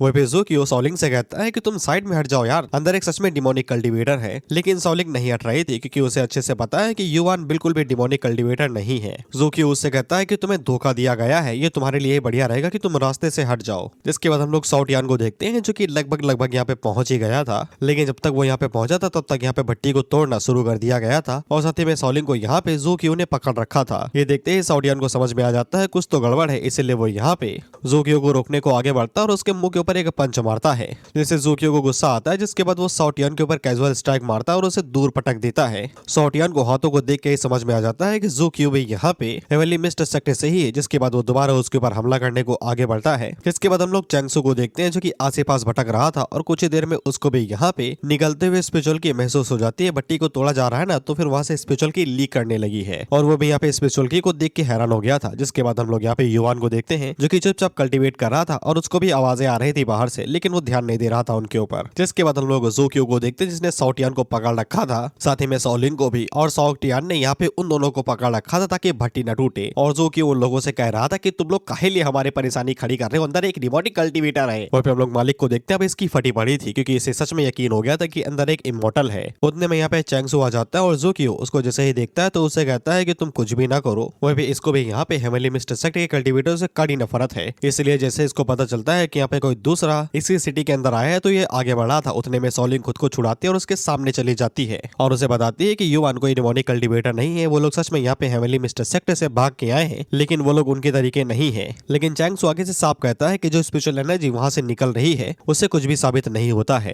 भले उन लोगों का रिलेशनशिप कुछ भी हो, लेकिन अगर वो लोग यहाँ पे किलर की को एक बार फॉलो कर लेते हैं तो फिर यहाँ पे वो डॉफ रोड के नौकर बन जाते हैं और उसके बिना वो लोग कुछ भी नहीं कर पाएंगे। सॉलिंग अभी भी रास्ते से नहीं हट रहे थे, यही कहते हुए कि यहाँ पे युवान कुछ खास कर रहा है, जब वो बाहर आ जाएगा तो फिर वो यहाँ पे सबको समझा देगा। लेकिन चैंगसू उसकी बात बिल्कुल भी नहीं सुनता और उसको यहाँ पे गर्दन से पकड़ लेता है। सॉटियान आगे से चिल्लाते हुए कहता है कि उसको जाने दो। वहीं पे ज़ूकियो भी आगे से यही कहता है कि वो एक मॉडल है, कोई कल्टीवेटर नहीं है। लेकिन चैंगसू आगे से बताता है कि ये लोग यहाँ पे सीड्स के अंदर बदल गए हैं और ये लोग यहाँ पे इमोर्टल कल्टीवेटर्स को ही अपना भगवान मानते हैं। यहाँ तक कि सिटी के भी कई सारे लोगों को धोखा दे के ले जाया जाता है और उन्हें बाद में सीड्स में बदल दिया जाता है। ये सीड्स यहाँ पे मॉडल होते हैं और उन्हें डिटेक्ट कर पाना काफी ज्यादा मुश्किल होता है और ये लोग यहाँ पे हेवनली मिस्ट सेक्टर की मदद करते हैं, यही सोचते हुए कि ये लोग यहाँ पे इमोर्टल्स की मदद कर रहे हैं। इसलिए चैंगसू यहाँ पे जब भी किसी सीड से मिलता है तो वो डायरेक्ट उन्हें मार देता है क्योंकि वो यहाँ पे सिटी के लिए खतरा बन सकते हैं। ज़ूकियो भी यहाँ पे सॉलिंग की ही साइड ले रहा था तो फिर चैंगसू अपनी एबिलिटी का इस्तेमाल करते हुए ज़ूकियो को नीचे ही गिरा देता है और उसकी कल्टीवेशन टेक्निक को देख के तो मैं भी हैरान हो गया था। दरअसल ये एक तरीके की मिस्ट थी जो कि वो अपनी बॉडी से अलग कर सकता है। वो बेचैंग तो सॉलिंग से कहता है कि मैं तुम्हें एक और मौका दूंगा, क्या अभी भी तुम बीच में आओगी मुझे दीवार तोड़ने से, लेकिन सॉलिंग अभी भी मना कर रहे थे, ये कहते हुए कि वो सामने से नहीं हटेगी। उतने में हम लोग देखते हैं कि यहाँ पे युवान का ब्रेक थ्रू भी कंप्लीट होने वाला था। इसके बाद सिचुएशन को यहाँ पे टेंस करने की कोशिश की जाती है। चैंगसू आगे से डायलॉग मार रहा था, सॉटियान चिल्ला रहा था कि उसे छोड़ दो। वहीं पे युवान की कल्टीवेशन टेक्निक कंप्लीट होते जा रहे थे और सॉलिंग तड़प रही थी। जिसके बाद ये सिलसिला ऐसे ही चलता रहता है और चैंगसू जैसे ही यहाँ पे थोड़ा सा और जोर लगाता है सॉलिंग की गर्दन के ऊपर, वैसे ही यहाँ पे ब्रेक थ्रू कंप्लीट हो जाता है और भट्टी को तोड़ते हुए स्पिरिचुअल शॉट बाहर निकलती है जो कि डायरेक्ट चैंगसू की तरफ जाती है, जो यहाँ पे चैंगसी की बॉडी को आधा सा चीरते हुए निकल गए थे, यानी कि जो बाएं हाथ की नीचे की खाल रहती है वो पूरी तरीके से कट गई थी। जिसके बाद युवान भी बाहर निकल आता है और उसी समय वो यहाँ पे एस्टेब्लिशमेंट स्टेज पे था जो कि यहाँ पे चैंगसू के लिए डिवाइन रेवोल्यूशन रियलम था। वहाँ पे युवान साइड से उसे घूरते हुए कहता है कि मैं कब से यहाँ पे किलर की कल्टीवेटर बन गया। सॉलिंग युवान से माफी मांगते हैं, ये पूछते हुए कहीं उसने यहाँ पे उसका काम बिगाड़ तो नहीं दिया। युवान उसे कहता है कि तुमने बढ़िया किया, मेरी फाउंडेशन कंप्लीट हो गई है। जिसके बाद वो सॉलिंग को सॉटियान को दे देता है, ये कहते हुए कि इसके गले में चोट लगी है, इसे बोलने न देना और चुपचाप किसी हॉस्पिटल इसे लेके जाओ। जिसपे वो दोनों यहाँ से निकल जाते हैं। और फिर चैंगसू युवान से कहता है कि तुम्हारी बॉडी के अंदर से क्लियर की साफ निकल रही है, तुम अभी यही बोलोगे कि तुम यहाँ पे क्लियर की कल्टीवेटर नहीं हो। जिसपे युवान साफ कहता है कि अगर वो यहाँ पे उसे समझाने की कोशिश करे तो वो समझेगा नहीं, इसलिए कुछ राजों को जानने के लिए यहाँ पे बैटल का इस्तेमाल करना पड़ता है। जिसके बाद वो यहाँ पे रेन ड्रॉप शॉट्स को निकालता है जो कि यहाँ पे कई सारी थी, जिसको देख के यहाँ पे चैंगसू भी काफी ज्यादा हैरान हो जाता है। जिसके साथ वो यहाँ पे अपनी भी कल्टीवेशन को यहाँ पे रिलीज करता है जो कि यहाँ पे चैंग हुआंग्स फ्रेगमेंट सोल थी, जो इजिली यहाँ पे युवान के जो शॉर्ट अटैक थे उन्हें इजिली हैंडल कर ले रहे थे और उन्हें एब्जॉर्ब कर रही थी। लेकिन जब चैंगसू ये सब कुछ कर ही रहा था उतने में ही यहाँ पे युवान उसके पीछे से बाहर निकलता है, एक जोर का पंच उसकी पीठ के ऊपर मार देता है जिससे वो उड़ते हुए भट्टी में जा घुसता है। जिसके बाद युवान दोबारा यहाँ पे ग्रैंड एजिड शॉट टेक्निक का इस्तेमाल करते हुए एक बड़ी सी शॉट बनाता है और वो चैंगसू से पूछता है कि उसे कैसा महसूस हो रहा है, किसी और की ताकत से हारता हुआ महसूस हो के। जिसके बाद वो सजाइंट शॉट के साथ में यहाँ पे चैंगसू के ऊपर स्लैश मारता है और ये धमाका इतना बड़ा था कि यहाँ पे भट्टी की धज्जियां उड़ी जा रही थी। वहीं पे हम लोग मालिक को देखते हैं और वो रो रहा था क्योंकि अब इसकी वर्कशॉप कुछ महीनों तक तो नहीं ही चलेगी। वहीं पे युवान चैंगसू से कहता है कि मरे नहीं हो, चुपचाप बाहर निकलो। तो फिर चैंगसू एक और पावरफुल टेक्निक का इस्तेमाल करता है और वो बहुत ज्यादा एनर्जी को यहाँ पे रिलीज कर रहा था जिससे वो यहाँ पे चेंग हुआंग सोल केज का इस्तेमाल करता है और वो युवान को एक बहुत बड़े केज के अंदर कैद कर लेता है, जिससे युवान अपनी स्पिरिचुअल सेंसेस की मदद से बाहर की दुनिया को यहाँ पे डिटेक्ट नहीं कर पा रहा था। उसको यहाँ पे बाहर की दुनिया से पूरी तरीके से आइसोलेट कर दिया गया था। वहीं पे चैंग सू युवान से कहता है कि उसने आज तक यहाँ पे ऐसे ग्रीन सॉर्ट की एनर्जी कभी भी नहीं देखी है। उसने यहाँ पे किलर की कल्टीवेटर्स की सारी कल्टीवेशन टेक्निक्स देखी है, लेकिन ये ग्रीन सॉर्ट टेक्निक उसने ये पहली बार देखी है। ये कोई नई टेक्निक है जो कि उन्हें सिखाई जा रही है। पहले वो देख के ये हैरान हो गया था, तो वो फंस गया था, लेकिन दोबारा नहीं फंसेगा क्योंकि अब उसके सामने ये सब कुछ यूजलेस हो गया है। जिसके बाद वो दोबारा यहाँ पे अपनी सोल फ्रेगमेंट्स को रिलीज करता है युवान के ऊपर हमला करने के लिए। उतने में हम देखते हैं कि ये दोनों दूर आ गए थे। वो पे फाइट अभी भी वहाँ पे चल रही थी और साओ टियान को बहुत ज्यादा निराशा हो रही थी। जब वो यहाँ पे साओलिंग की गर्दन के ऊपर निशानों को देखता है, उसे यही लगता अगर उसके पास स्ट्रेंथ होती तो वो कुछ कर पाता, लेकिन गुस्से को पी के वो साओलिंग को संभालते हुए उसे इन लेके जा रहा था ताकि वो आराम कर सके। वहीं पे हम लोग डोमेन के अंदर यहाँ पे युवान को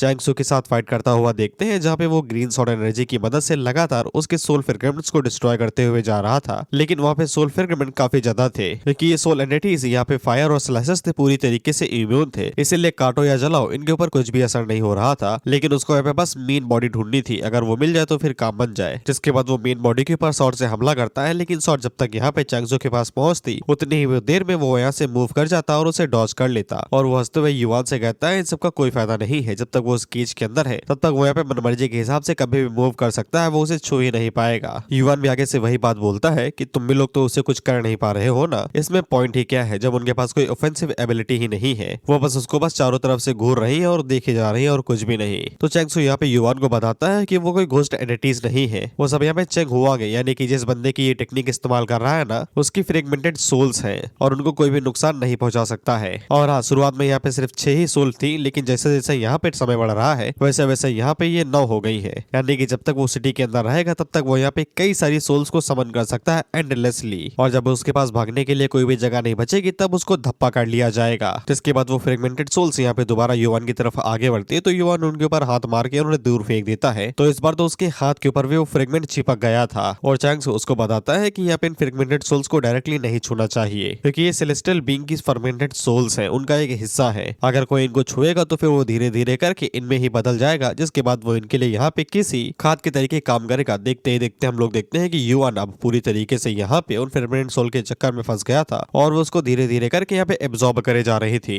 जिसके बाद चैंग सू भी बाहर निकल आता है और वो यहाँ पे युवान को बाय बाय कहने के लिए आया हुआ था और वो उसको बताता है कि उसने यहाँ पे कई सारे किलर कल्टीवेटर्स को मारा है, उसकी स्ट्रेंथ यहाँ पे उनमें से सबसे ज्यादा है, लेकिन इसके बावजूद उसका भी फेट यहाँ पे सेम ही है। जिसके बाद वो यही कहता है कि उसकी सिटी के अंदर कोई भी परेशानी नहीं खड़ी कर सकता है। उतने में युवान उसे कहता है कि अब तो तुम्हें पकड़ लिया। जिसके बाद हम देखते हैं कि दूसरा युवान चैंग सू के पीछे से बाहर निकलता है, जो कि उसके मुंह के ऊपर गड़ाम से लात दे मारता है, जिससे वो अपने केज को तोड़ते हुए बाहर जाके गिरता है। वहीं पे चैंग सू आगे कुछ कर पाता उससे पहले यहाँ पे युवान उसकी गर्दन के ऊपर शॉट रख देता है और उससे कहता है कि हिलना तो बिल्कुल भी नहीं और ना ही कुछ दोबारा रिलीज करना, नहीं तो तुम्हारा गला एक झटके के अंदर उड़ा दूंगा मैं। जिसपे चैंग सू उससे पूछता है कि ऊपर हुआ क्या, जो कि हमें भी जानना था। तो फिर हमें पता चलता है कि यहाँ पे युवान भी अपनी सोल का एक फ्रेगमेंट बना सकता है या फिर एक तरीके से फेक बॉडी। वो पे चैंग सू को अभी भी यही लग रहा था कि यहाँ पे युवान हेवनली मिस्ट्रेस का डिसाइपल है, जिसपे युवान उसे साफ कहता है तुम्हारा दिमाग खराब है, क्या तुम्हें सच में अभी भी लगता है कि मैं किलर कल्टीवेटर हूँ या फिर तुम्हारा दिमाग सच में खराब है। लेकिन उतने में ही युवान के ऊपर और भी ज्यादा प्रेशर पड़ता है, जिससे वो नीचे झुक जाता है और जब वो अपनी आंखें उठा के ऊपर देखता है तो फिर हम लोग देखते हैं कि यहाँ पे